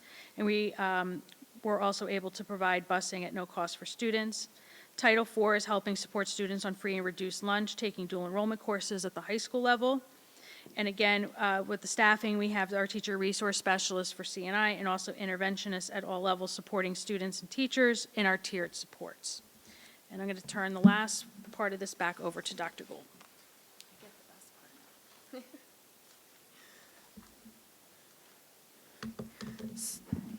So lastly, I'd like to end this evening's presentation with a little bit of celebration.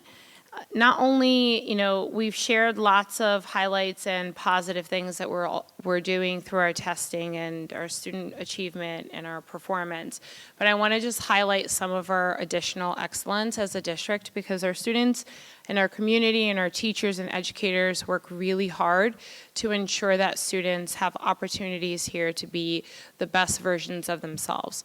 And so here are just some highlights. This is like a very short snippet of highlights that I wanted to share with you tonight.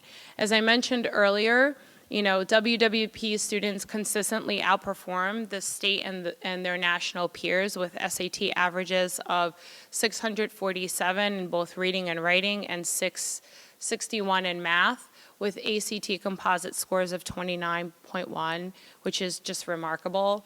In 2024, this actually should say 94%, so we will change that, but AP exam scores of 3 or higher, and 24% of our seniors earn national merit recognition, which is a really big deal and a really large number.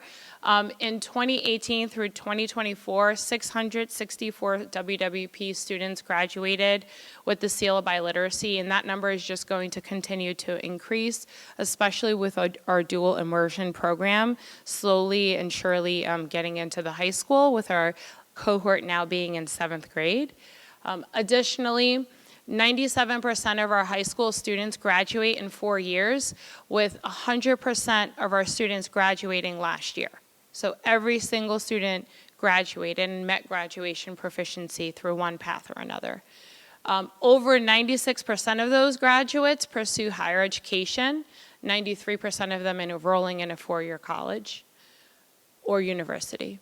We have a number of our students attending and participating in Mercer Community Technical Schools and also Middlesex Technical Schools, enabling them to tailor their experiences to their areas of strength and to their areas of interest as well in pursuing those opportunities for themselves. 21% of our high school students are enrolled in some level of music course at the high school. 20% are enrolled in a visual arts course. We also received in 2024, WWP was named the NAM Foundation Best Communities for Music Education for the 11th year in a row, which is also a big recognition. 24% of our students at the high school level are taking a course in computer science. Also remarkable. Most high schools don't have that many instructors in computer science to be able to offer that many courses to students. Our robotics team is internationally ranked and has gone to the World Championship 12 years in a row. And our culinary arts program has just expanded tremendously with an increase in enrollment at the high school level by 41%, which is remarkable. So we're very excited to be able to offer all of these different opportunities for our students and different opportunities that pursue different pathways as well based on student strengths and interests. And so I wanted to just thank you all for your time this evening. I know this is a long presentation, but as we look to the future, you know, in WWP, like we're reminded of all of the work that we continue to do, which is centered around our mission and our strategic goals.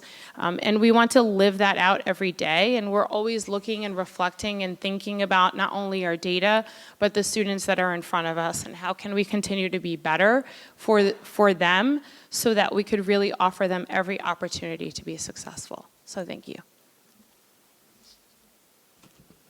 Thank you so much for the presentation. I'm going to open it up to the board for any questions. Dana? I have a bunch of questions, but I think many of them were answered, as you say, live. But initially, what was the October 15th submission that's on here? Is that 23-24 or 24-25? It's the 24-25. Okay. And then I think you answered this one, but the 7.3% who did not make the score to be graduation ready, you said that everyone was able to graduate, so they went through the other processes. So okay. They had the opportunity to be reassessed, and or they met the requirement through either AccuPlacer, SAT, or one of the other pathways. Okay. And then just jumping to multilingual, you know, as you mentioned, it's increasing a lot from year to year. What % graduate from the program each year?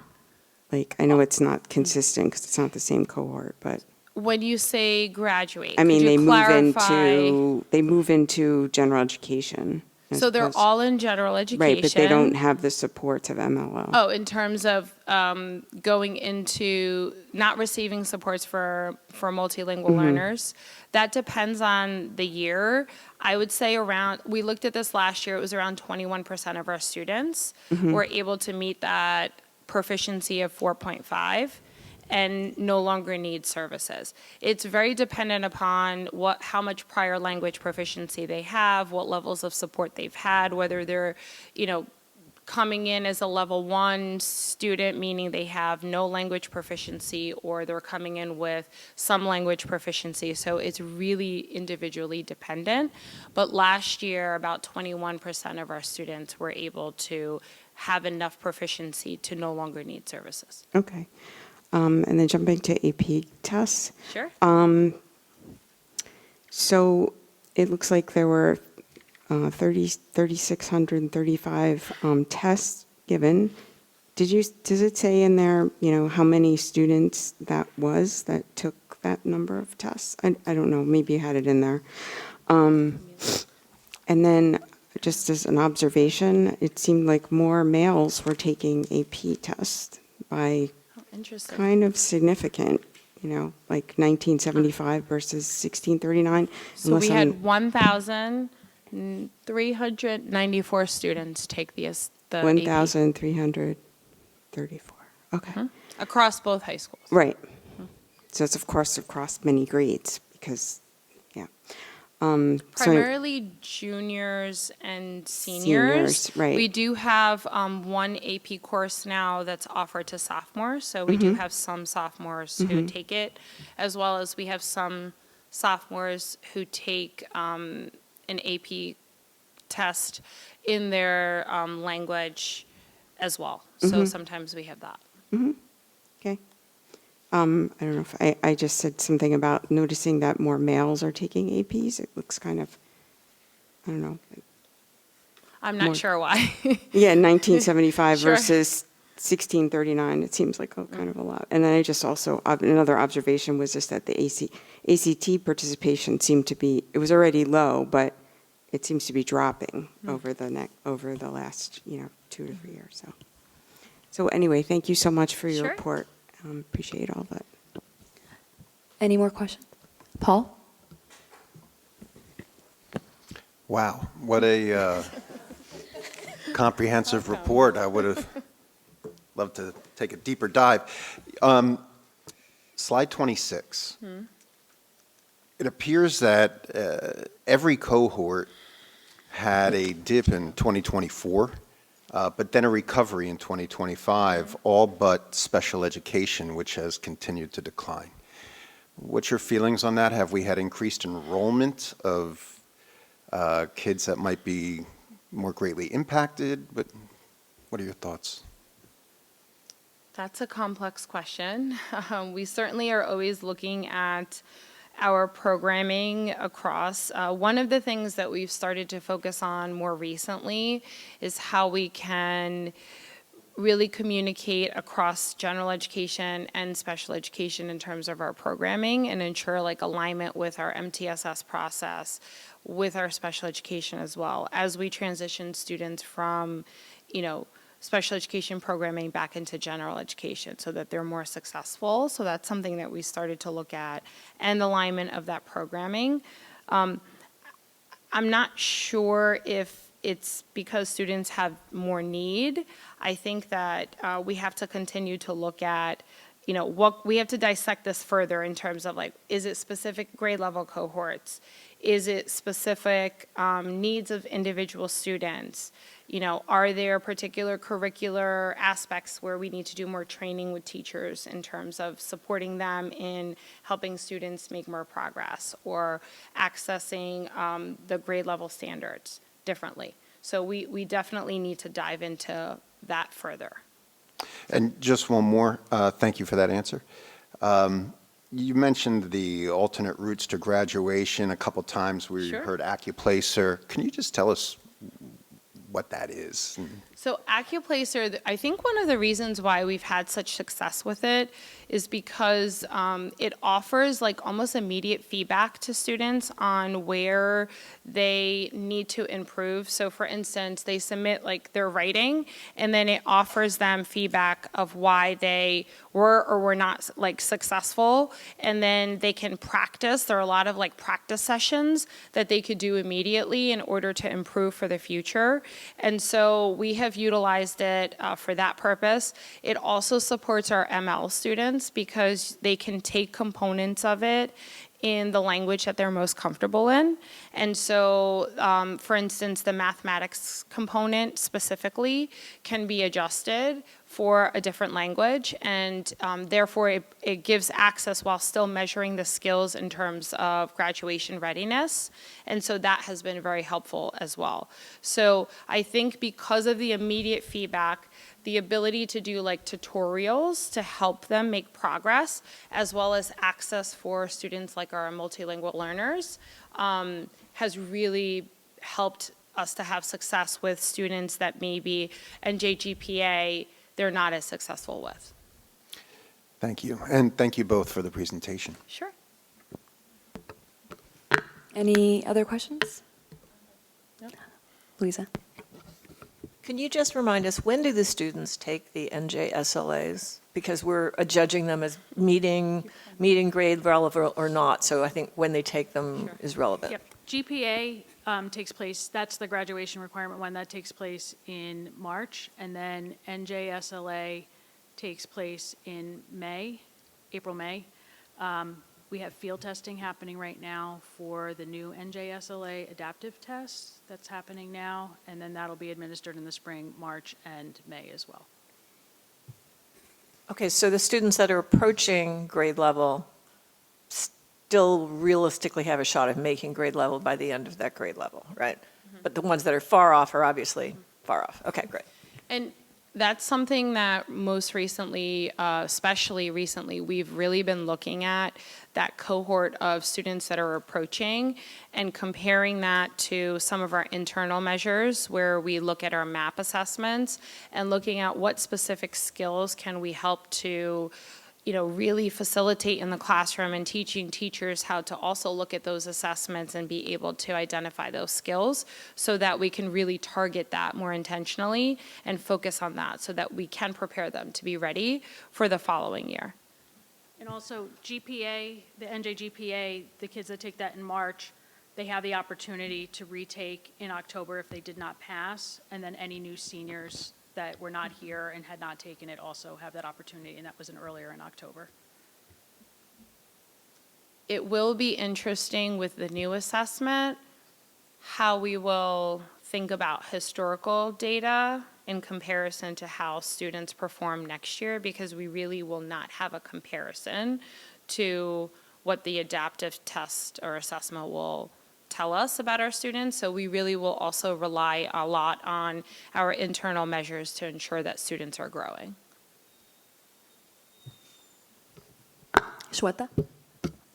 Thank you both for the presentation. I was just wondering if you could share, in addition to these annual tests, how is the district measuring progress throughout the year and using data throughout the year to, address curriculum? You can start. Go ahead.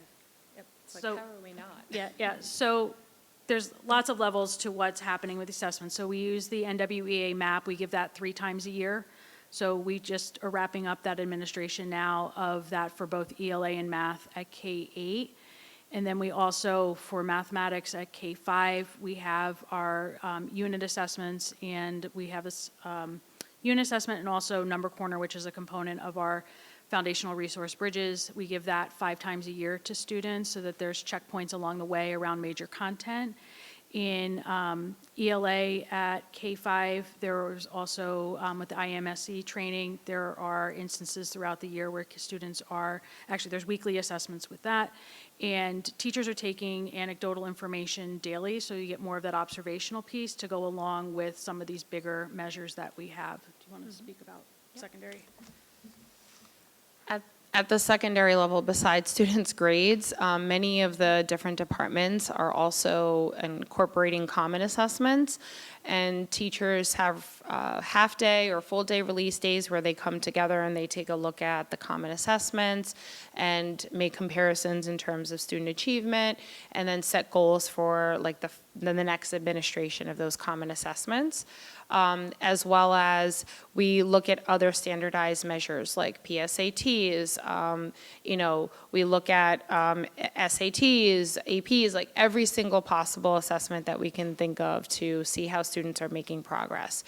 We talked a lot about assessments in terms of their academics, but I also want to mention that we have ways to make sure that we're providing supports for students, and this was mentioned earlier when Ms. Sincata gave her presentation, that we're also supporting students in a tiered way through their SEL as well.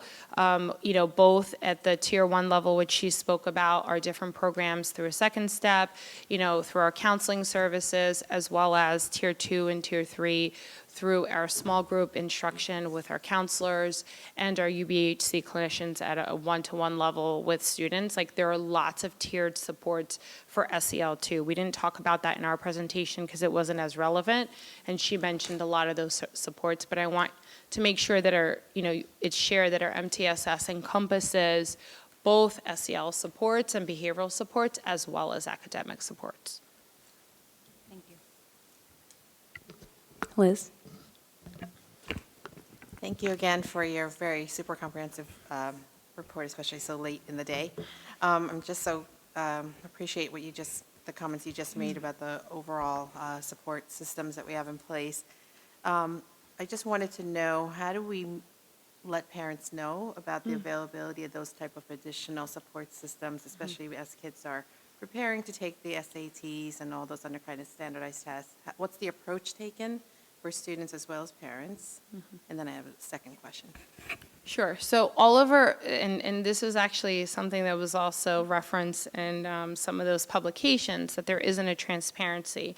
Our parents have access to all of the assessment data is available to them. We have parent reports that are sent home for every assessment that we administer as a district, as well as if we identify that there's a specific need through our universal screening, whether it's at the secondary level where we're looking at academics, behavior, or attendance, and students are receiving a Tier 2 support because of one of those reasons, we are reaching out to parents and they are part of that process and that conversation, as well as if we determine that a student needs intervention, K-8, parents are also notified that their child is receiving intervention. They meet with the interventionist. They're given progress monitoring. They know exactly how their kid is doing, what the goal is for their particular child, what the need is, and how they're making progress towards that goal. It's measured, honestly, their progress is measured every other week or every week, depending on the frequency in which the interventionist sees the student. And everything is shared. All of our assessment is also shared in Genesis under the assessment tab, so parents have access to it there as well. So there is lots of information that's shared from the district to parents as it pertains to assessments and what's administered and the results as quickly as we can. And then in terms of supports, I meant more like financial supports. Oh, sure. For because in this community where a lot of people have access to tutoring and all these different types of courses, and not everyone may be. Yeah, so through title funding, many of the schools have Title I tutoring or tutorial tutoring. So as students are identified for additional supports, they have tutoring available after school. Both at the middle schools, but some of the elementary schools do as well. Students qualify, though, based on need. And so if there's a particular need, the counselors or the administration will reach out to a parent and let them know. And then tutoring is available through our teachers, and it's free of cost, and parents are notified that their child is eligible. But we do have to ensure that, it's based off of need, so we do take our students that have the highest need first, and then we provide services for them and notify parents accordingly. Sure. Thank you, Dr. Sorry. Lloyd. Sorry. okay. Just a comment, actually, to begin. Sure. I'm so thankful that you guys highlighted the, on slide 20, oh, excuse me, I can't read the numbers too. Slide 19 and 32, highlighting the grade 3, I guess, in 2023, as they take the NJSLA, ELA, and math each year. And just the progress with that group, just a reminder that that's the group that's, because many of us have asked about this, that there were kindergartners when COVID hit. Yes. So when these exams came out and we looked at the numbers, we're like, ooh, that's a little, but just watching that cohort grow, really, in both ELA and math, I mean, I think it's a credit to parents, the district, and everyone, putting in an all-out effort to help those students. I believe it's also the cohort that's been called out in the publication. So it Gotcha. just shows how that cohort has grown over time from 3rd grade through 5th grade. Yeah. So really, I love seeing that. I just, I know with our race and ethnicity, looking at those graphs, and I know it's like 5 or 6% with our Black and Hispanic students. And I appreciate the slide with showing year to year the steady growth. I guess my question is to continue that growth and maybe a little bit, maybe not quicker, but just to help those students get to kind of the same picture graphs as our other cohorts. I know that there's a lot of work going on. I wonder if you could just talk more about like how we can help those students specifically. So we do a lot of that work through our MTSS process, right? So both with our interventionists and the training that we provide to them, that's targeted through specific instruction, but also our beliefs around, high expectations for all learners to make progress, and how we set specific goals for individual kids, right? So looking at where is a student in terms of their needs and where are their skills, and then how do we set a goal for accelerating that, especially if their skills need more growth, and how do we help to support them individually. And we have been working really specifically and very hard to do that, and then to progress monitor to make sure we have the right program, the right instructor sometimes, right? The right frequency. So if the frequency is not working or needs to be more or needs to be accelerated, we need to make an adjustment with that. So we monitor all of those things. And if kids are not making what we deem adequate growth in a certain amount of time, then something needs to change, whether it be the program that we're using, or whether it be, the frequency, or whether it be, maybe it needs to be a different individual that needs to administer the intervention. So we're constantly looking at that. And we really do try to focus it on individual students, because we want to partner the intervention with the student and what they need. Thank you so much. And just a curious question. I know the NJSLA 1, 2, 3 is not meeting expectations, or at least 3 is approaching expectations, and 4, 5 is passing. And I'm just curious, when students qualify for multi-tiered support, is it like a benchmark 3 and 1, 2, 3, or do you look at the NJSLA along with the internal data with MAP testing? Like, how do you kind of make that determination of? Do you want to talk about that, or I can? Yeah, I'll start and then you can fill in. Okay. So we use the NWEA map as the foundation for that universal screening. So everybody takes that, and then we look at students that fall in the 40th percentile and below on MAP, and look at, from there, what's some secondary screeners we could look at. So Acadience is a secondary screener that we give, that's also a universal screener, but that gives us some more information about whether or not students, the way that the scoring comes out from that is whether or not students should be successful with the grade level content. So when we do the universal screening, we look for 2 pieces of confirming data to say, yes, there should be an intervention or not.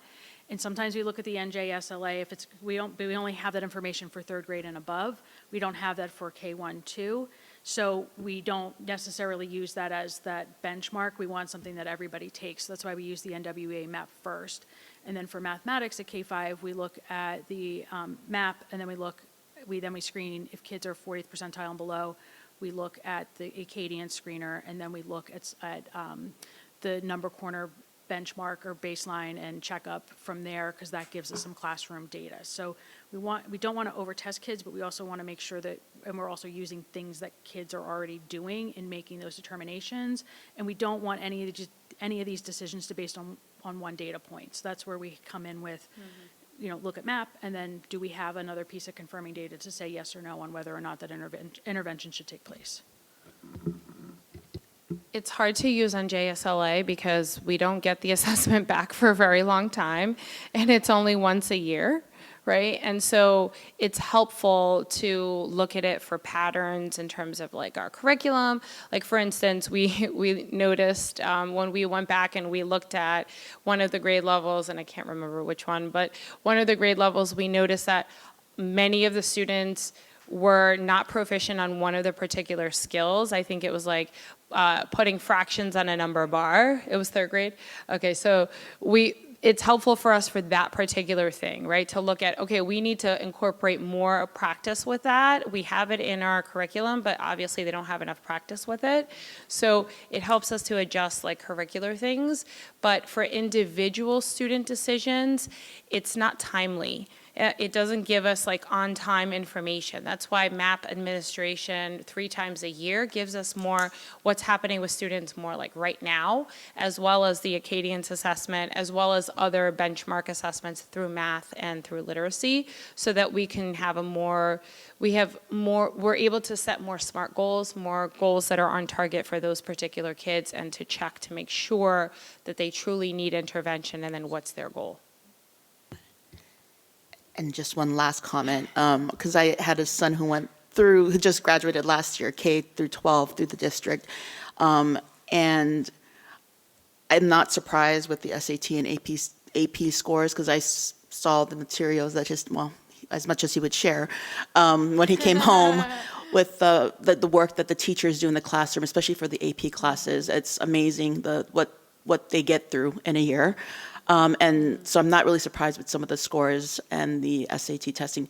And just as a credit, I mean, every parent I've talked to who has had a kid that's gone through the district and they're in college or whatever stage is next, they always say the district really prepared them. That's a really common, they're really, really prepared. I actually had a friend tell me maybe the district prepared him a little too well because he's a little bit too much free time in college. So I was like, okay, but I mean, just kudos to, the staff and the administration for getting them to that point and, kicking them off as they start their next stage in life. So thank you. Thank you, Dr. Gould and Dr. Pearson, for the report. I know during our committee meeting, we had a very robust discussion as well when we previewed this testing report, so thank you for answering a lot of my questions then and the rest of the committee's questions as well. Thank you so much. Thank you. Now we move on to the first opportunity for public comment. The board invites thoughts and reactions on agenda items and items of concern from members of our community who are present. Each participant is asked to give his or her name and address prior to making a statement, which will be limited to 3 minutes in accordance with the board policy 0167. All statements shall be directed to presiding officer. This public comment period shall be limited to 60 minutes. Thank you. Neil Lewis, Plainsboro Township Committee. I first of all would like to say thank you very much for a very informative and impressive, detailed report of the accomplishments and also the challenges that the district faces, but the great accomplishments and the record of detail is very impressive. I'd like to thank the district particularly for its attention being paid to the nutritional challenges that are being faced as a result of the very bizarre and inattentive effects of what's going on in the federal system right now. I'd also like to congratulate everyone on the progress being made in the energy progress that's happening right now with your efficiency of the system. Thank you for the hot tea, by the way. The efficiency is also assisted with that very much. But I would like to make a general statement. Plainsboro Township takes a great deal of pride in celebrating the accomplishments of leaders within our community.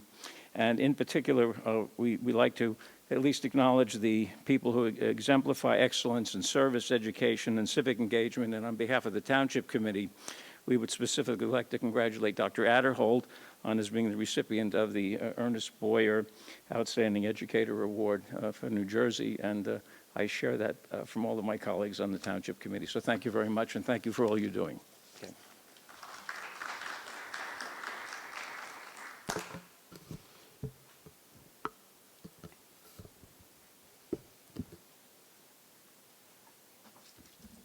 Okay, hi everyone, and again, Dr. Adderhold, congratulations.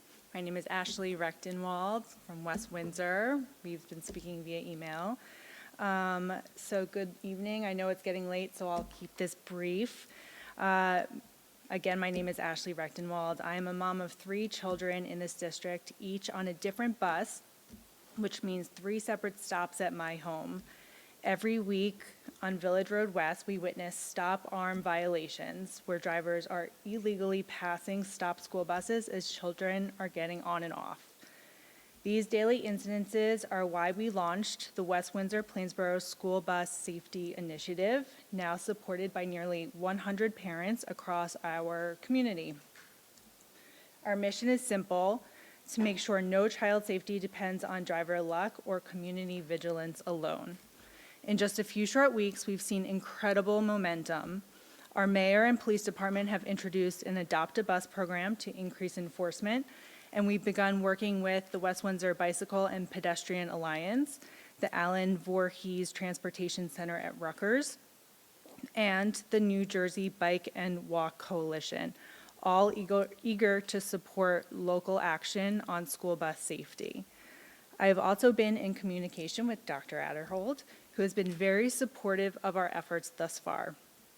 I understand that legislation is critical to long-term change, and we are actively communicating with our state legislators, including State Senator Shirley Turner, who has personally expressed her support for Bill 2624, which would allow cameras on school buses to ticket drivers who illegally pass stopped buses. Finally, I spoke directly with Dr. Massimino, Superintendent of Woodbridge, whose district implemented Bus Patrol, a free safety program that identified nearly 3,000 violations last year.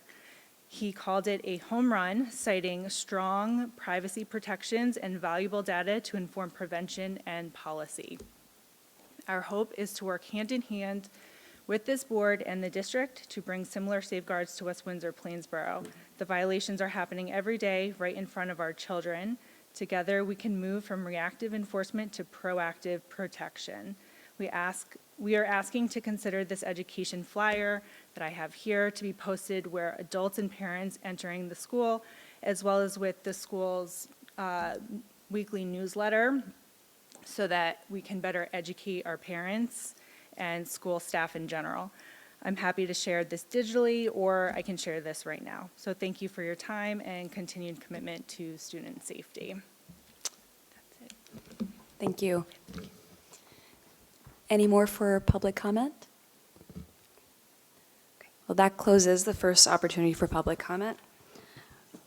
We will now move on to the Board of Education committee reports. Administration and Facilities Committee report first with Dana. Okay. Good evening. It's pretty late now. The Administration and Facilities Committee met on October 13th. First, the committee heard highlights provided by the athletic directors from both high schools. Sports are nearing the end of the fall season, and several teams have hosted charity games, including the Serve Up Hope game, which is a charity game between North and South girls volleyball teams, which raised over $1,200, and the Red Card soccer game between North and South raised over $1,500 for the American Cancer Society. The committee reviewed the district's self-evaluation and responses in the district performance review, which is the DPR, a required component of CUSAC process. While the discussion encompassed all areas, the committee focused its review on operations and governance. The committee recommends approval of the State of Assurance submission of the DPR to the County Superintendent's Office. Next, the committee was joined by Dr. Jessica Smedley, Director of Counseling. Dr. Smedley provided an overview of the counseling services provided by the district, including some of our new initiatives within the district, such as Second Step and Wayfinder, which we heard about tonight. and our partnership with Rutgers Behavioral Health Care, and our collaboration with outside and community agencies to provide support to students and families. The committee will next meet on November 11th. Thank you, Dana. Next, the Curriculum Committee. Loy? Thank you, Pooja. The Curriculum Committee met on October 16th. We began with Dr. Gould, who reviewed the annual testing report, which was just presented to the board this evening, and she received feedback from the committee on the presentation. Then Dr. Gould shared the NJ-CUSAC indicators for instruction and program with the committee as part of the NJ-CUSAC process. On the agenda for voting tonight, we have first up, the Curriculum Committee recommends for a tuition agreement, an agreement with Mercer County Technical School District for placement of students as needed in the alternative high school program at the Rubino Academy for Thomas J. Rubino, Academy for this school year at a cost not to exceed $1,950 per month per student.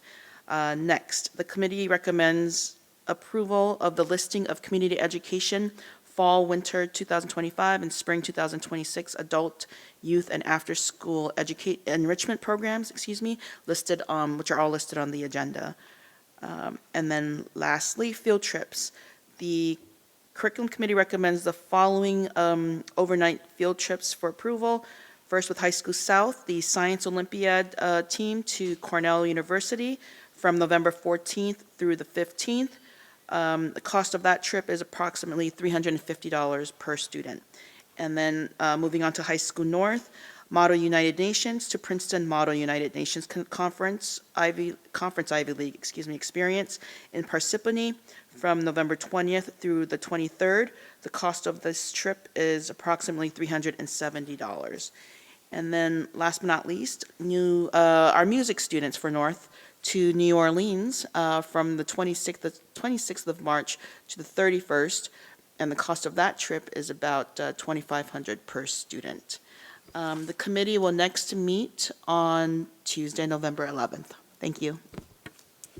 Thank you, Loy. And next, we'll have the Finance Committee report. Louisa? Thanks. The Finance Committee met on October 13th. The committee reviewed the financial reports for the month. The administration certified that no expense lines are overexpended and that there are sufficient funds to complete the year. The percentage of the budget spent is tracking very similarly to prior years. There are motions on tonight's agenda to approve the following: health and safety evaluation of school buildings, checklist statement of assurance, renewal of Brown & Brown as the district's healthcare broker of record, renewal of Benecard Services as the district's prescription drug benefits administrator, renewal of Aetna as the district's dental service administrator, and to authorize the business administrator to use competitive contracting to procure community education enrichment programs for the 25-26 school year. For construction updates, the administration shared that they are still getting pricing for some additional lighting for the North Auditorium using the funding allowance from the electrical panel upgrade project. For the Energy Savings Improvement project, the programming of the controls for the Hawk HVAC project continues. Delivery of the rooftop units for GMS is expected any day. These units were delayed from their expected delivery date in the first week of September. Regarding the 24-25 audit, staff reported that the audit continues, with the auditors and administration discussing closing and opening entries to accounts. As to the budget, staff reviewed the budget calendar. The preliminary budget calendar was shared with the committee. More dates will be added as meetings occur to develop the budget. For the annual health and safety evaluation checklists, the administration has completed the forms for each building, and they will be submitted to the County Office of Education. A sample was reviewed with the committee. The M1 and CMP Comprehensive Maintenance Plan have been completed and will be submitted to the County Office of Education for review. The administration provided a copy of the documents. For the New Jersey Single Quality Accountability Continuum, the administration shared the district's performance review checklists with the committee members. I know our committee sounds so exciting, doesn't it? Okay. For cafeteria, the administration shared that the number of breakfasts and lunches increased year over year for the month of September, with the two comparative months having the same number of serving days. The number of breakfasts served increased by 609 for the month, and the number of lunches increased by 2,649. The number of lunches served to students that qualified for free reduced New Jersey income eligible increased by 24% year over year. Average daily lunch participation increased by 197 lunches per day, or 10%. In the 6 elementary schools, the number of breakfasts served per day increased by 10, and 70% of the students receiving breakfast are eligible for free reduced or New Jersey income eligible. Lunch will be served during half-days at Hawk this week as part of a pilot program for serving lunch on half-days. These will be bagged lunches expected to be eaten in class prior to leaving the building. If it is successful, this may become a normal practice. SFE, our food service vendor, is at full staff. Amazing.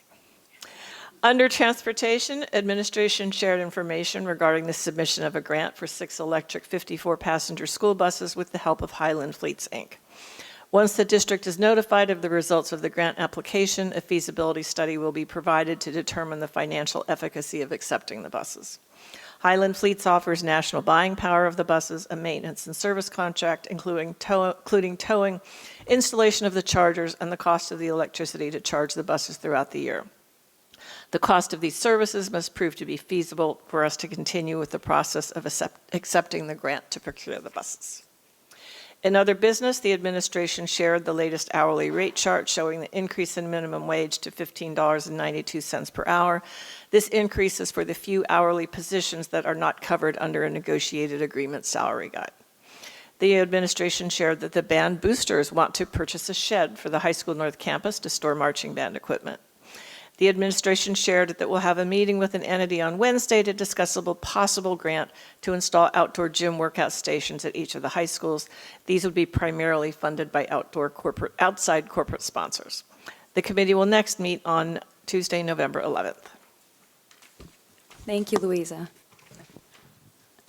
We'll now move on to the voting portion of our meeting. Can I get a motion for administration items 1 through 8 and the purple addendum? Liz and Loy. Man, I haven't spoken in so long. You're out of practice.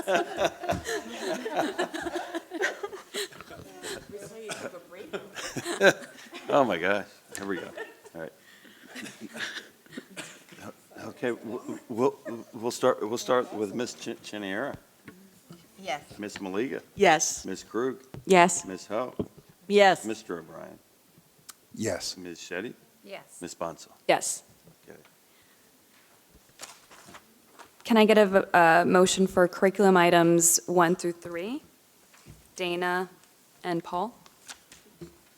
Okay, we'll start with Ms. Krug. Yes. Okay. Mr. O'Brien. Yes. Ms. Maliga. Yes. Ms. Shetty. Yes. Ms. Chiniera. Yes. Ms. Ho. Yes. Ms. Bonsall. Yes. Can I get a motion for finance items 1 through 12? Shweta and Louisa? Okay, we'll start with Ms. Shetty. Yes. Ms. Ho. Yes. Mr. O'Brien. Yes. Ms. Chiniera. Yes. Ms. Krug. Yes. Ms. Maliga. Yes. Ms. Bonsall. Yes. Can I get a motion for personnel items 1 and 2 and the green addendum? Also, just want to point out that you have an hourly rate chart it's a slight revision from what you had in the pony. So just so you know, that's what you're voting on is the one that's on the table. There was a little format change. Thank you. So the motion, Dana and Loy. Okay, we'll start with Ms. Krug. Yes. Ms. Maliga. Yes. Ms. Chiniera. Yes. Ms. Ho. Yes. Mr. O'Brien. Yes. Ms. Shetty. Yes. Ms. Bonsall. Yes. Now we'll move on to the approval of our Board of Ed minutes. Can I get a motion to approve the minutes from October 7th? Paul and Dana. All those in favor say aye. Aye. Aye. Any abstentions?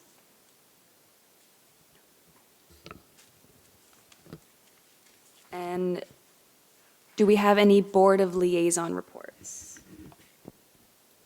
board liaison reports. Yes, sure, go ahead.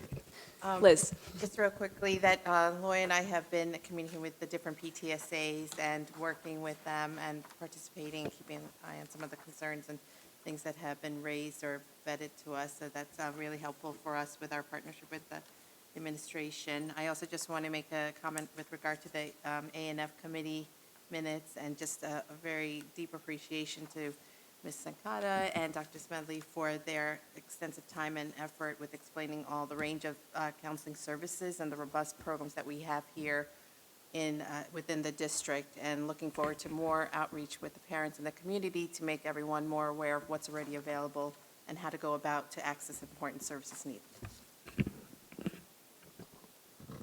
Any other liaison reports? Okay. Any new business? Now it brings us to the second opportunity for public comment. The board invites comments from members of our community who are present. Each participant is asked to give his or her name and address prior to making a statement, which will be limited to 3 minutes in accordance with Board Policy 0167. All statements shall be directed to the presiding officer. This public comment period shall be limited to 15 minutes. Do we have any more public comment? Seeing none, I'm closing the opportunity for public comment. And I think we are going to adjourn the meeting now. Thank you, everyone, and have a wonderful Halloween for those who are. Oh, no. Do I have to make a motion to adjourn? Oh, a motion to adjourn, okay. Can I get a motion to adjourn this meeting? Liz and Louise. And then do I? All in favor? Aye. That's it? And now, that adjourns our meeting.